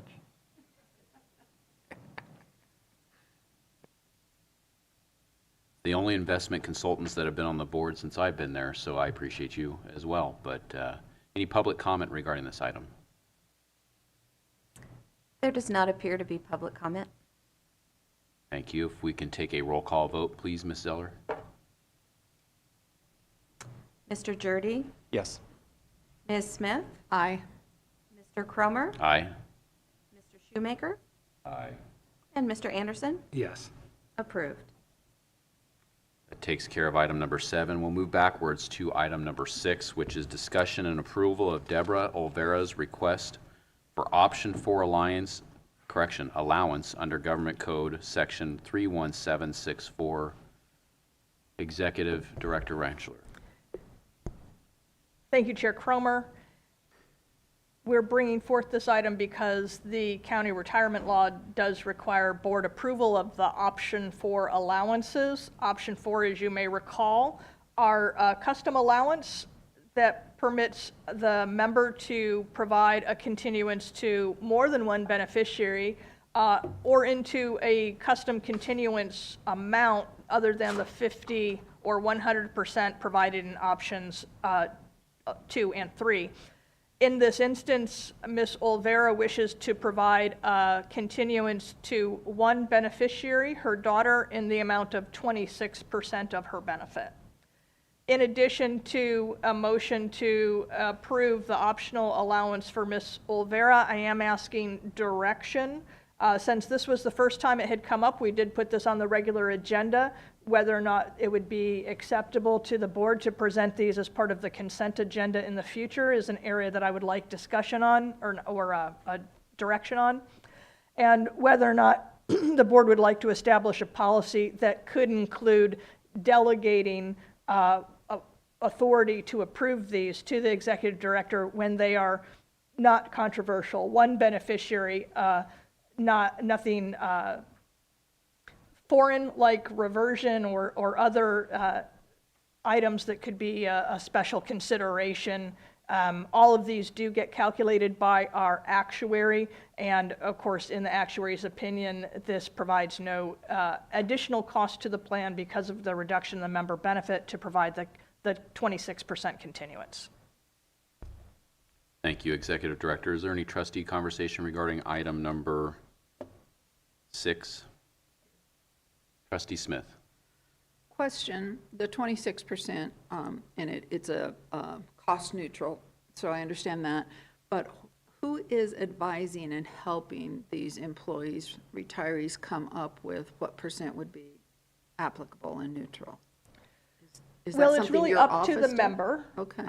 Although we do have a internal calculator that will give a rough estimate. Of course, the final calculation is done by the actuary, but that way they can judge how much potentially the reduction might be to provide a certain level of continuance, so they have some basic knowledge. If they wanted to get specifics, we can have the actuary do the estimates, but because there's cost to that, we have a policy that would pass through the cost if more than one estimate was done to the member. The discussion with our staff would be limited if they wanted to provide, let's say, 100% continuance, but due to the age difference in the beneficiary and federal requirements, a 100% continuance wouldn't be permissible. We would provide the member with that information as to the maximum benefit that their beneficiary might receive. So while it's really up to the member to select that as far as how much can they afford as far as a reduction in their benefit, the assistance they might want to provide to their beneficiary with some general guidance from my office. Can we just take a step back? So there are provisions in the plan for a continuance, but this is on our agenda because it's different from what's normally in the plan? There are 4 options in the code, or 5 really. You have the unmodified options 1, 2, and 3. Those are all standard and specified whether or not there's a continuance and the amount of the continuance in the law. Option 4 is in the CERL, but it gives the member the ability to do a custom benefit with perhaps more than one beneficiary. Also, the option to specify any continuing percentage that they request. So it's non-standard in that regard, and that's why it needs to be separately approved as far as the board acknowledging that they want to provide this benefit and that it's not providing additional cost to the plan. And our actuary has certified that it does not. Okay, so the reason why it goes on to the board's agenda is so that the custom benefit was approved in a public meeting. There were eyes on it, so it wasn't something that was administratively approved by staff, and someone 10, 20 years later saying, wait a second, why was this continuance approved by staff? Because perhaps allegations that it wasn't calculated correctly. That's certainly part of it, and in the CERL, that section 31764 specifies the board's responsibility. The question whether or not it can be, part of that responsibility can be delegated is a question. I have seen it delegated in other systems. It certainly can be retained by the board and not changed via policy. Whether or not it's presented as a regular item on the agenda or as part of the consent agenda is also up to the board's preferences. But yes, you are basically approving it, saying that the continuance being provided is acceptable to the system based on the recommendation of our actuary. Vice Chair Shoemaker.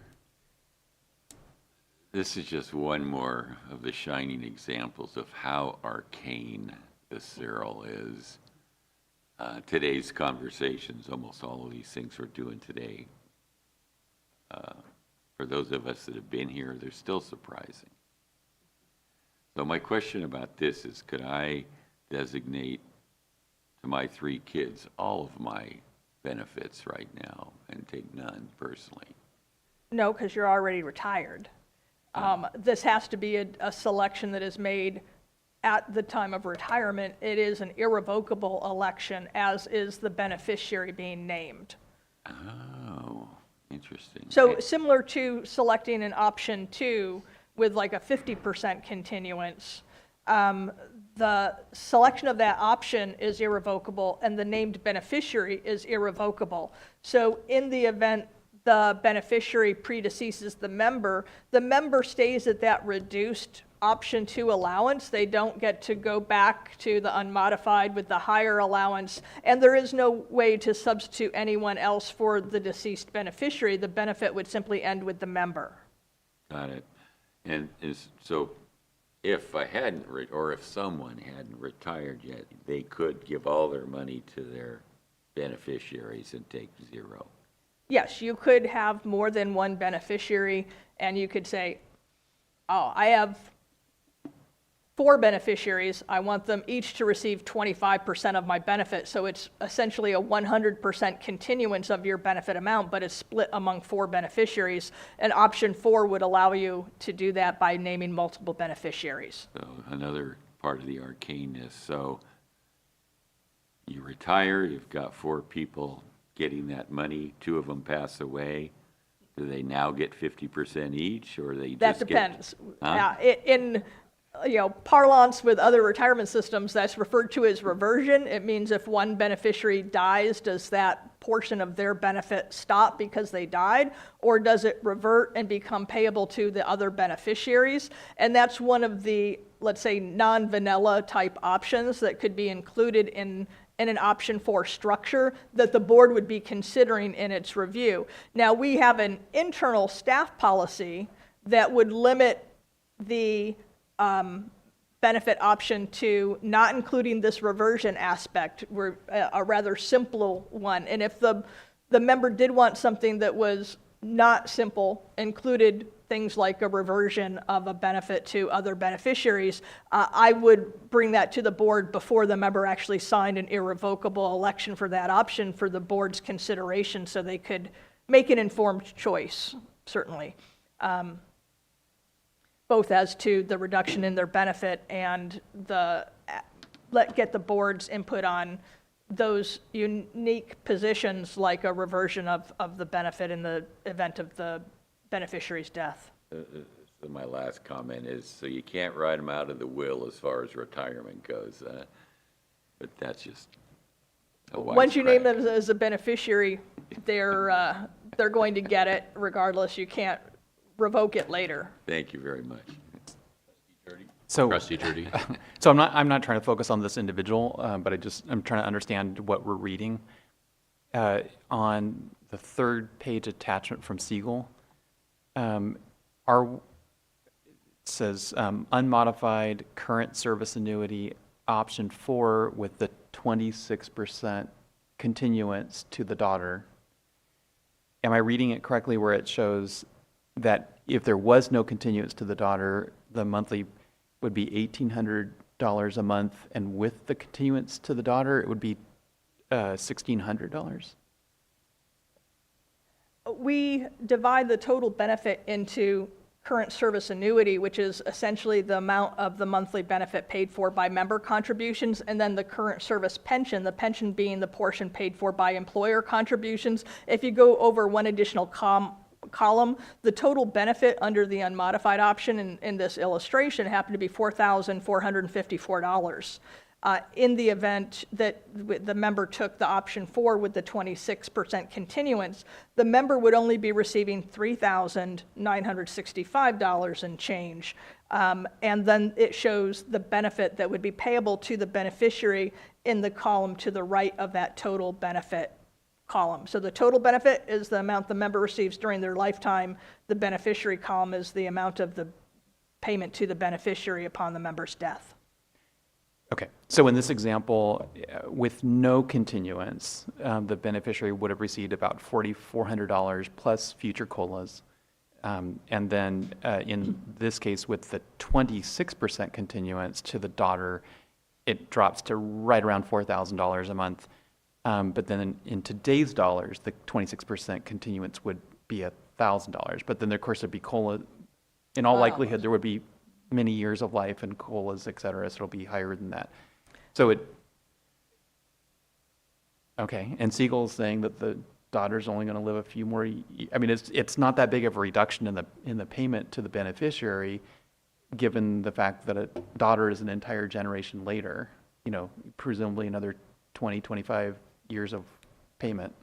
It is based on the member's age and the beneficiary's age at the date of retirement.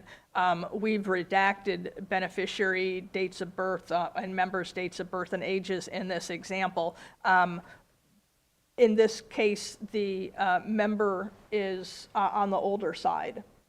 So really, they're looking at the likelihood of paying the beneficiary for the beneficiary's lifetime in calculating the cost, but it is an actuarial calculation based on both ages of member and beneficiary with the specific continuance amount.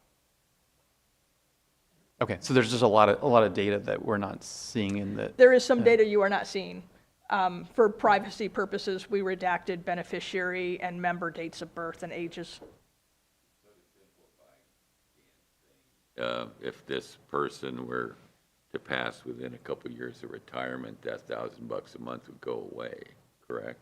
If the retiree, the member, were to pass within a couple of years of retirement. Yes, so the $1,000 a month stops. without considering COLA, we pay the $3,900 a month to the member. If they pass after 2 years, then the system's paying roughly $1,000 a month for the lifetime of the beneficiary. Oh, okay. Yeah. Got it. Got it. And this is a rather rare occurrence. I mean, I know in my tenure on this board, it hasn't happened yet. Correct, in part because we hadn't really let people know that option 4 was an option. We do have a few people who moved to an option 4 as part of the correction project. I think that's less than 9 people on the system receiving an option 3 or 4 that was elected as part of the correction project.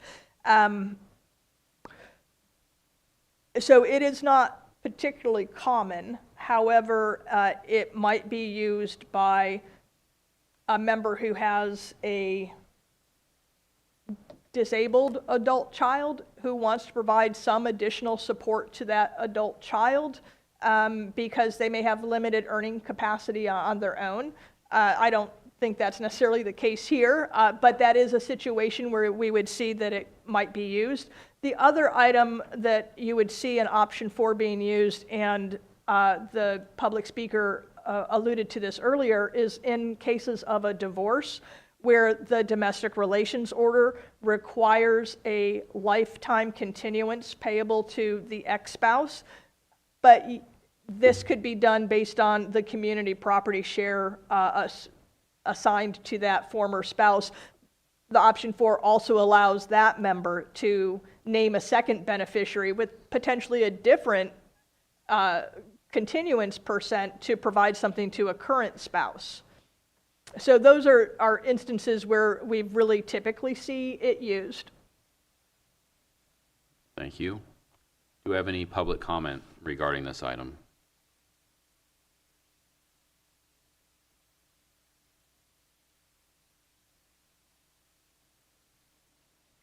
There is no public comment. Trustee Smith? I would move to approve this particular member's request for the continuance of 26%, but I also would ask that until we're more familiar with this, that they not just go on the consent calendar at this time. Thank you. Second, Second from Vice Chair Shoemaker. a comment. Go ahead. I agree with the trying to gain a better understanding, and perhaps we could have a fictitious retiree in a couple different scenarios, because I have actually questions about all the information on this form.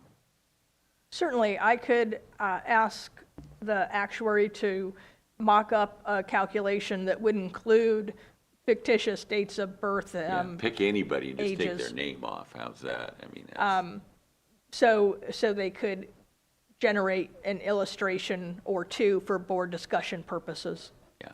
And my interest is some of the information that's not about option 4, but just the data that's on this form, like the COLA bank and so forth and so on. Anyway, thank you. On a related, maybe it could be considered as an education item in the future to have Siegel and then prepare some documents for trustee education regarding option 4. Sure, we could have Siegel come for that educational component if you'd like. I don't believe there's any COLA bank information provided in here because a member who is not yet retired has no COLA bank.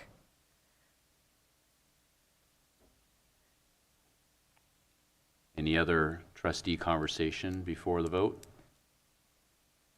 So the direction was that you would like Siegel to be present at the education piece or not? I'm not sure I heard correctly, but we can certainly arrange that if that's the board's preference? Just to present it as an educational piece, and if they have things they would like to touch on, I don't know that they need to be in person, but Okay, sometimes they speak about things that are another language to me and probably other trustees, but I try my best. understood. Can we take a roll call vote, please, Ms. Zeller? Yes. Mr. Jurdy? Yes. Ms. Smith? Aye. Mr. Cromer? Aye. Mr. Shoemaker? Mr. Anderson? Yes. Approved. Thank you. That takes us to item number 8, discussion and possible action regarding the agreement with Brown Armstrong CPAs for independent financial audit services. Executive Director Rentschler. Thank you, Chair Cromer. Our agreement for independent financial audit services expired essentially with the June 30, 22 audit, which was completed. So we're looking for a 3-year extension. A price proposal was provided by Brown Armstrong, who has been our financial auditor for a number of years. Staff has no concerns regarding continuing with Brown Armstrong as our auditor. They recently had changed the managing partner on our account, so we're certainly within compliance with the GFOA requirements for audit firms. If you have any questions regarding the memo or the fee structure, I'm happy to answer any questions you may have. Thank you. Are there any such questions from trustees regarding this contract or agreement?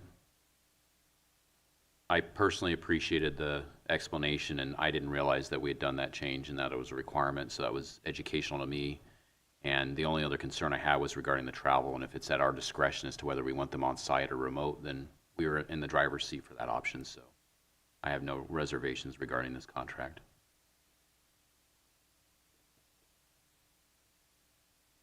Trustee Anderson.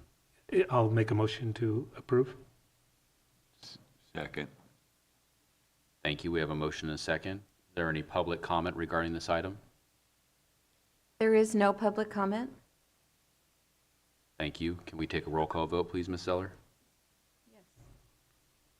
Mr. Jurdy? Yes. Ms. Smith? Aye. Mr. Cromer? Aye. Mr. Shoemaker? Aye. Mr. Anderson? Yes. Approved. Thank you. That takes us to item number 9, discussion regarding board work plan and strategic plan calendar. Executive Director Rentschler. Thank you, Chair Cromer. The update on the strategic plan is provided for your review. There is an item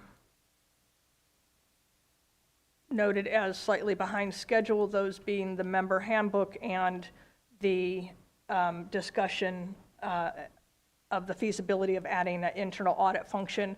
We are continuing to make progress on those. I'm hopeful that we will actually make the target date listed in the plan, but I wanted to mention those for your reference. Beyond the work plan is the board's strategic rolling calendar. It gives you a snapshot of the coming year. We have a couple of items coming up.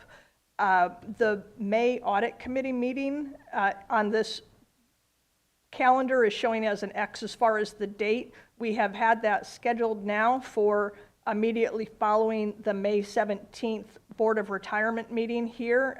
Brown Armstrong will join us remotely for that committee meeting to kick off the audit process.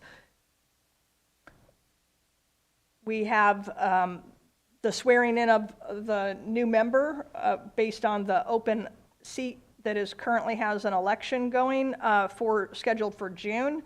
The period for declaration of candidate submissions is April 28th, so any interested parties could apply for the general membership seat up until that date.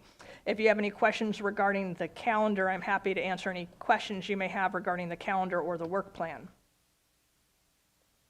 Oh, and I did want to know, would the board like to continue to receive this as a regular agenda item, or would you like to see this as part of the consent agenda going forward? It shows up quarterly.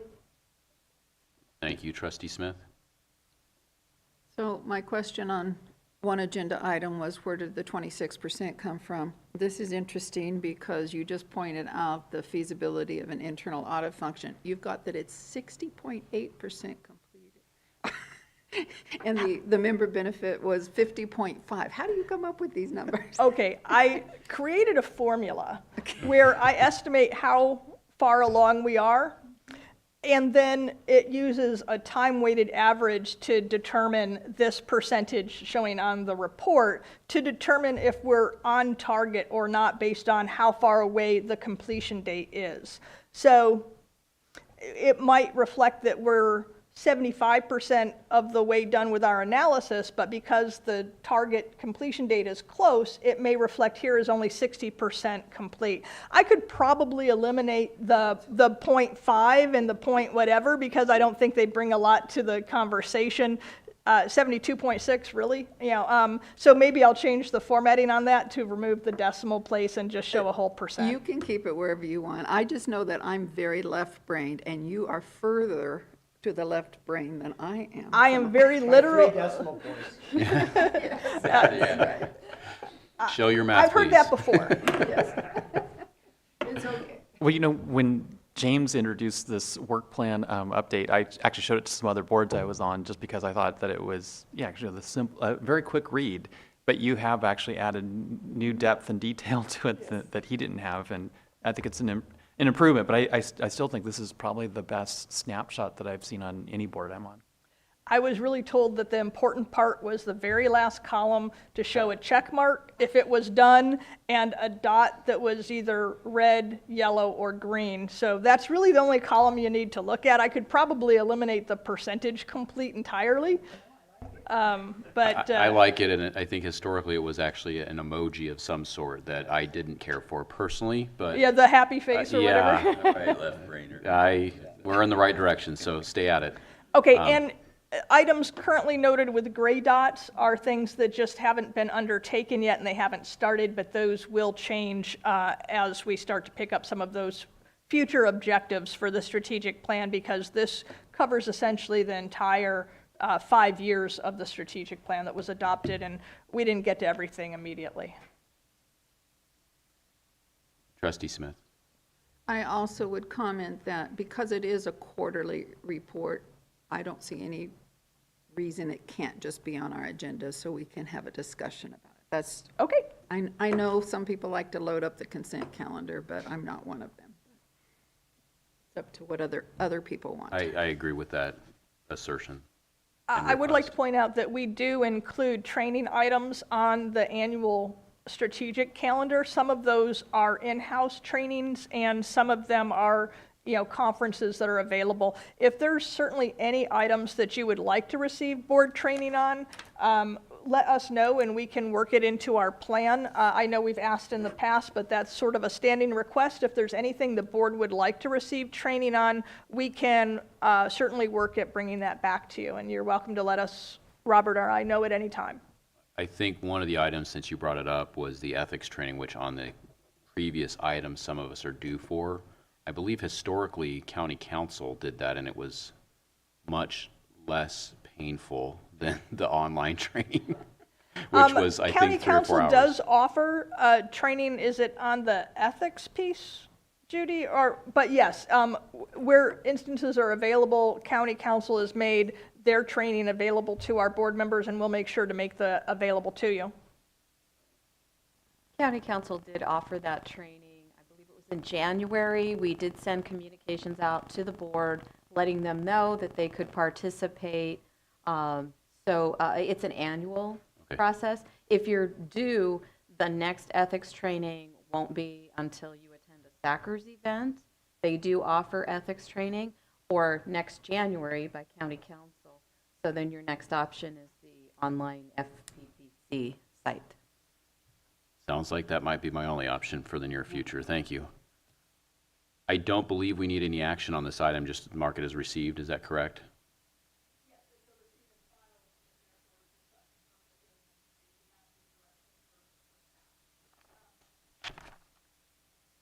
Sorry, I think I was muted. So yes, it's just a receive and file item. I would like to mention, although it's not on the calendar, is we will have an election coming up again this fall because one of the other elected seats is ending November of this year. And I believe the retiree seats may also be up for election again. Thank you. Trustee Smith?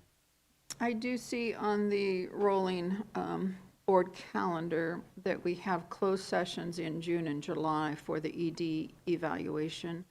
I don't see anything on here about when that is to be distributed. It probably wouldn't go on the board calendar. For but the that- policy, Yes, the May. packets will be distributed in May with sufficient time for trustees and staff to return their evaluations. In this case, it will be to Mr. Shoemaker because I believe Mr. Cromer will be on vacation in June. Those results will be compiled, and there's a closed session item on the June meeting for the board to discuss their own comments and to finalize that evaluation to provide to me in advance of the July meeting where I'll meet with the board in closed session to discuss the results of the evaluation. Thank you. I knew it was coming up, so May. Thank you. We'll mark item number 9 as received and filed. Item 10 is discussion and possible action regarding tenant improvement cost estimate study. Executive Director Rentschler. Thank you, Chair Cromer. We issued a request for qualifications and did receive a response from Brokaw Design. Brokaw Design has worked on other county projects. We obtained a quote for services that included the entire project from to the end, and we've sort of broken it into 2 phases. The first phase is really doing enough of the groundwork to obtain a reasonable cost estimate of what the project would entail. And in order to secure the site survey and other services and get the cost estimator to provide the estimate, we're looking at $34,000 roughly. I would like to know if the board would like to proceed with this phase 1, at which point we will have the cost estimation of the full construction project, and that will come back to the board for discussion and approval. Yes, ma'am. What was our original allocation or estimate of what the study would cost? We didn't have a good estimate, so I don't have a figure to provide for the board. We've done no construction projects in recent past to know, and the last one certainly the county assisted us with, but since General Services is not assisting with this one, we didn't have any resources of what we might expect the cost to be to proceed to this point. Okay, I just had in my head that we were thinking 20 to 25,000. And I think I might have thrown that out based on Okay. a very rough discussion with the firm that provided the access study, but that was certainly in no way as thorough a review of what would be required to get a cost estimate. And of course, that was well over a year ago, and some inflation has occurred, I'm told. Thank you. Any further trustee discussion regarding this item? Questions, comments, concerns? How about public comment regarding item number 10? There is no public comment. Thank you. I'd move approval of item 10. I'd second. Does that actually? We have a motion and a second. Any further discussion? Ms. Zeller, if you'll take a roll call vote, please.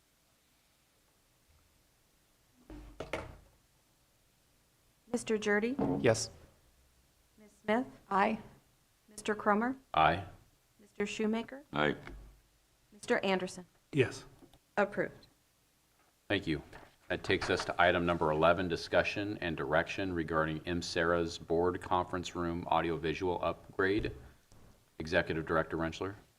Thank you, Chair Cromer. At a previous meeting, there was board direction to proceed with option 1, which was replacement of all the components, including 12 microphones that would be mounted to the table in the MSERA conference room. When I was working with Information Technologies on the estimate, I asked specifically where the mute button was for the microphones, and they're like, oh, it doesn't have a mute button. You could potentially download an app to their phone or their iPad and they could mute it from there, or your option would be to buy a microphone base that the microphone would attach to and the base would sit on the table, and then it would have an on-off button at the table for members to use. Given the space and the fact that it would have cables going across the top of the board table, I thought that perhaps we might want to reconsider our options and proceed with a different option. My recommendation would be to move to option 3, which replaces the cameras, but would continue to utilize the existing ceiling microphones. If you have any questions regarding the proposals, I'm happy to discuss any of them. Vice Chair Shoemaker. So I would like us to have individual mics with individual muting with a master switch available to Judy's seat.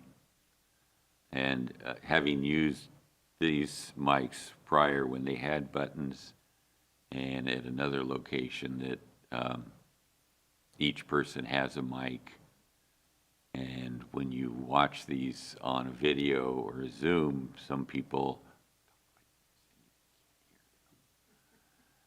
So, and if you have ceiling mics or shared mics between a voice like mine and a voice like that one I mimicked, there's problems. Plus, if I make a funny comment to him, I don't want that mic getting it.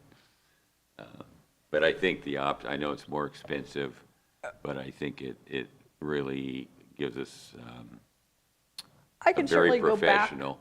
Yeah. to IT and ask them for maybe a version like they had here before they went to the screen mute button, where it is mounted into the table with a small on-off switch. The option they provided was a rather chunky base with a cord coming out of it, and they wouldn't be permanently attached to the table, which is an advantage in some regards because you easily can just pull off microphones that maybe you're not needing on a particular day. But it takes up a lot of table space and would have the wiring. So we might look at options that would have something similar to what this room had prior to the current mute system, where it is a smaller amount mounted directly into the table. And I can get back to the board if that's the board's direction, that you like the idea of individual mics, which I do. I was just concerned that the option was there was no off button, or we had to try to use Wi-Fi and have you do it on your iPad or your phone, that was not the best option. But I can try to look into other individual mic options that might provide us with the mute switch. Even a Bluetooth setup. Thank you. Trustee Smith?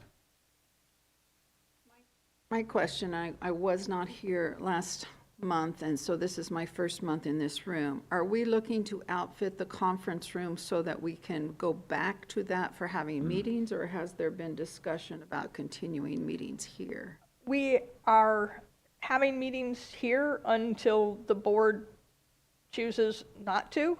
We're currently, I believe, have reservation requests in through the end of 2023 through December. You weren't here last month, so you may not be aware that the cost changed. Originally, they were quoting $75 an hour with a 2-hour minimum. They've now gone to a flat rate for either a half day or a whole day. So it actually is about half the cost that we originally had projected, and I believe it's $75 for a half day. That would take us essentially to noon. But there are times where this room may not be available, or we get overridden because the Board of Supervisors certainly has priority over our board. And there was discussion that at some point we may like to be able to have the option of returning to our boardroom. We are looking again at a request from Trustee Jurdy about getting some operable windows in our conference room at MCERA, and we're waiting on the estimate from that, or for that. So yes, as it stands currently, we'll be here, but there was a desire to upgrade the components in case we do return to our boardroom. My thought in looking at the numbers is that $75 a day, there could be a whole lot of meetings in this room for $17,000. True. I'll comment that this setup is great. Now, The nice big screen, the mic, the nice keyboard. I should mention that this represents about half of our trustees. The others are either vacancies or they're out with other commitments or sick today. So this room is a little fuller when we have our full complement of trustees. Well, chances are I would be over there with Robert where I was last month, and we would utilize the space in the middle and the space here. We might have to move Jeff over there with us and be able to put 2 additional trustees here and maybe 2, at least 1 there, and I'm, so. To somewhat speak to your questions regarding last month, I think all of us realize moving forward that we're never going to totally remove ourselves from the online streaming, and to make it, reviewable and as a benefit to those that want to watch it online, we can do better. So I think that was the goal. Even if we stay in this room primarily, we have a backup plan. So I mean, I hope we stay in this room. I think this is the best setup that we could possibly have. But the other question I have is to make permanent changes to the conference room table with permanent equipment affixed to it. I don't know enough about what is the sort of daily or monthly routine at MCERA in terms of, I think I've been in the office once, not on a meeting day, where I saw a bunch of papers and documents spread on that conference table. So I'm assuming that room gets used throughout the month for things other than meetings. We do use the room for things other than Board of Retirement meetings. That is correct. It is our only conference room. We use it for staff meetings, and because our retirement specialists do not have their own individual offices, they will currently use it for counseling appointments with members because we have no counseling room anymore since we've added staff and took the counseling room and made it an office. That being said, if we went with something similar to what existed here before they went to the computer-based mute, it looks like you could press a button and remove the actual microphone, so then there was very little sticking up above the table when the microphones were not needed or in use. So that might be an option. Again, if we're using it as a backup or ever return to the MCERA facility, we would want to upgrade at least the box, as IT puts it, which is what allows us to do the hybrid streaming meetings and have public comment. Our current setup doesn't really support that, and that's why these quotes were originally obtained. And I also do support upgrading the room in some way, just because if nothing else, I think it's the logical place to have committee meetings or, smaller group meetings besides the full board. And personally, my only concern with this is if we go a year, or let's even say 2 years, without having a meeting in our own chambers, our own location, I'm sure all of us are aware the second you buy technology, it's like a brand new car. It's depreciated and it's not the newest technology anymore. So that would be my only concern in upgrading it now. But I'm also a planner, and I'd rather have something that is an option than us frantically trying to make sure the room fits our needs when we realize we can't have our meeting here. So it cuts both ways. Do we have any direction or motion regarding this item? I'd move for option 1, and then have Doris look at how that options can be done. So just for clarification, option one, I assume allows for the cables to be run underneath the table so that the table can be relatively clear of products when there's not a meeting taking place? So I will look for a solution that would allow that, similar to Short the way cable. those were mounted here. The bases that they originally showed us were large, and if you did run the cable through the table, you wouldn't have been able to remove those large bases if the microphones weren't in use. But if we use a low-profile option like is installed on the desks here, that might be a very good option. It would keep the cables off the table. And can I ask a question of the vice chair? Would your motion include only if the microphones are mutable? Because that was one of your points of concern in these. yeah, that yes, they should be individually mutable with a one override for the whole shooting match. Understood? We have a motion, Miss, second the motion? and we have a second. Any further discussion or conversation regarding this item? Do we have any public comment regarding this item? It was, There is no public comment? I think it just needs to be direction. I don't think it requires to be an actual vote, but council can correct me if I'm wrong on that. She's correct. Okay. Direction provided.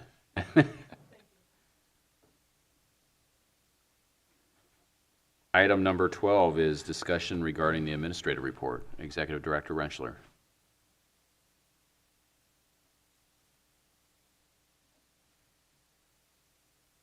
Thank you, Chair Cromer. We do have a pension gold update. We have been working on testing the rollout of the new member direct user interface. A sample of the new login screen shows a picture of our Mendocino coast. The biggest functionality change with the new user interface is the addition of the two-step or two-factor authentication. We've wrapped up testing on that, and the new user interface will be released on May 1st. We have another release queued up right behind that to test, which will involves the work items to modify several of the general ledger jobs within PG to improve those due to errors and changes identified by staff. One item that I'm excited to mention is that due to the overwhelmingly positive response we received to the high cap, which was the Medicare insurance presentation as part of our pre-retirement seminar, we're looking at trying to coordinate that and offer it to our retirees. So they're certainly the ones who have more immediate need for Medicare insurance, and this would be a seminar that might be open to everybody age 64 and over, corresponding right around the time that the Medicare open enrollment would occur. And we would also try to engage with the AMCRE Retiree Association and give them an opportunity to talk to our existing retirees to see if they can give them an opportunity to say, what their benefits are of membership and what they bring to our retirees. So I did actually meet with the AMCRE board. Judy went with me, and we went to discuss some of items that their board was considering implementing, and I think we've developed a nice relationship with them. We've shared information for different newsletters. Some of our articles have run in theirs, and some information that they provided will run in ours. Additionally, we have an update on our building. We are still waiting for the roofer to do the roofing work. And we had noticed an irrigation leak and a leak in one of the restrooms. Those were resolved. We found yet another irrigation leak, which has now been resolved. So there continues to be work done on the building. The last item is that the Sackers Board of Election update is provided there for you, and the current legislative update. If you have any questions, I'm happy to address them. Thank you, Executive Director. Do we have any questions, inquiries, comments regarding the administrative report? Seeing none, do we have any public comment regarding item number 12? There is no public comment. Thank you. I believe that takes us to item number 13 regarding general board member discussion. Do any of the trustees have any discussion they would like to make at this time? Comments? I'd like to comment. Today was full of arcane topics, and I think that our executive director's value to us was proven today in the knowledge that you showed during the opening discussion around the ex-spouse issues, and that continued to the meeting, so thank you. And this setup is, I'd love to be here a long time, but I think this is the A seats, and these will be the B seats. I don't know how long that can continue. Okay, you get to tell who gets to be in the B seats, because I don't want to go there. Maybe we have to draw lots each meeting, and we all get to guess where we're going to sit. I can tell you that I'm here very early, and I will take the seat that's available. So if you'd like my seat, you can show up before me. Thank you, Vice Chair. Seeing no other board member discussion, notice of our next board meeting will be Wednesday, May 17th, 2023 at 08:30 a.m. right here at the Board of Supervisors chambers. And Immediately following the audit committee meeting. And immediately following will be the audit committee meeting. Thank you. We are adjourned. Thank you all. Bring coffee.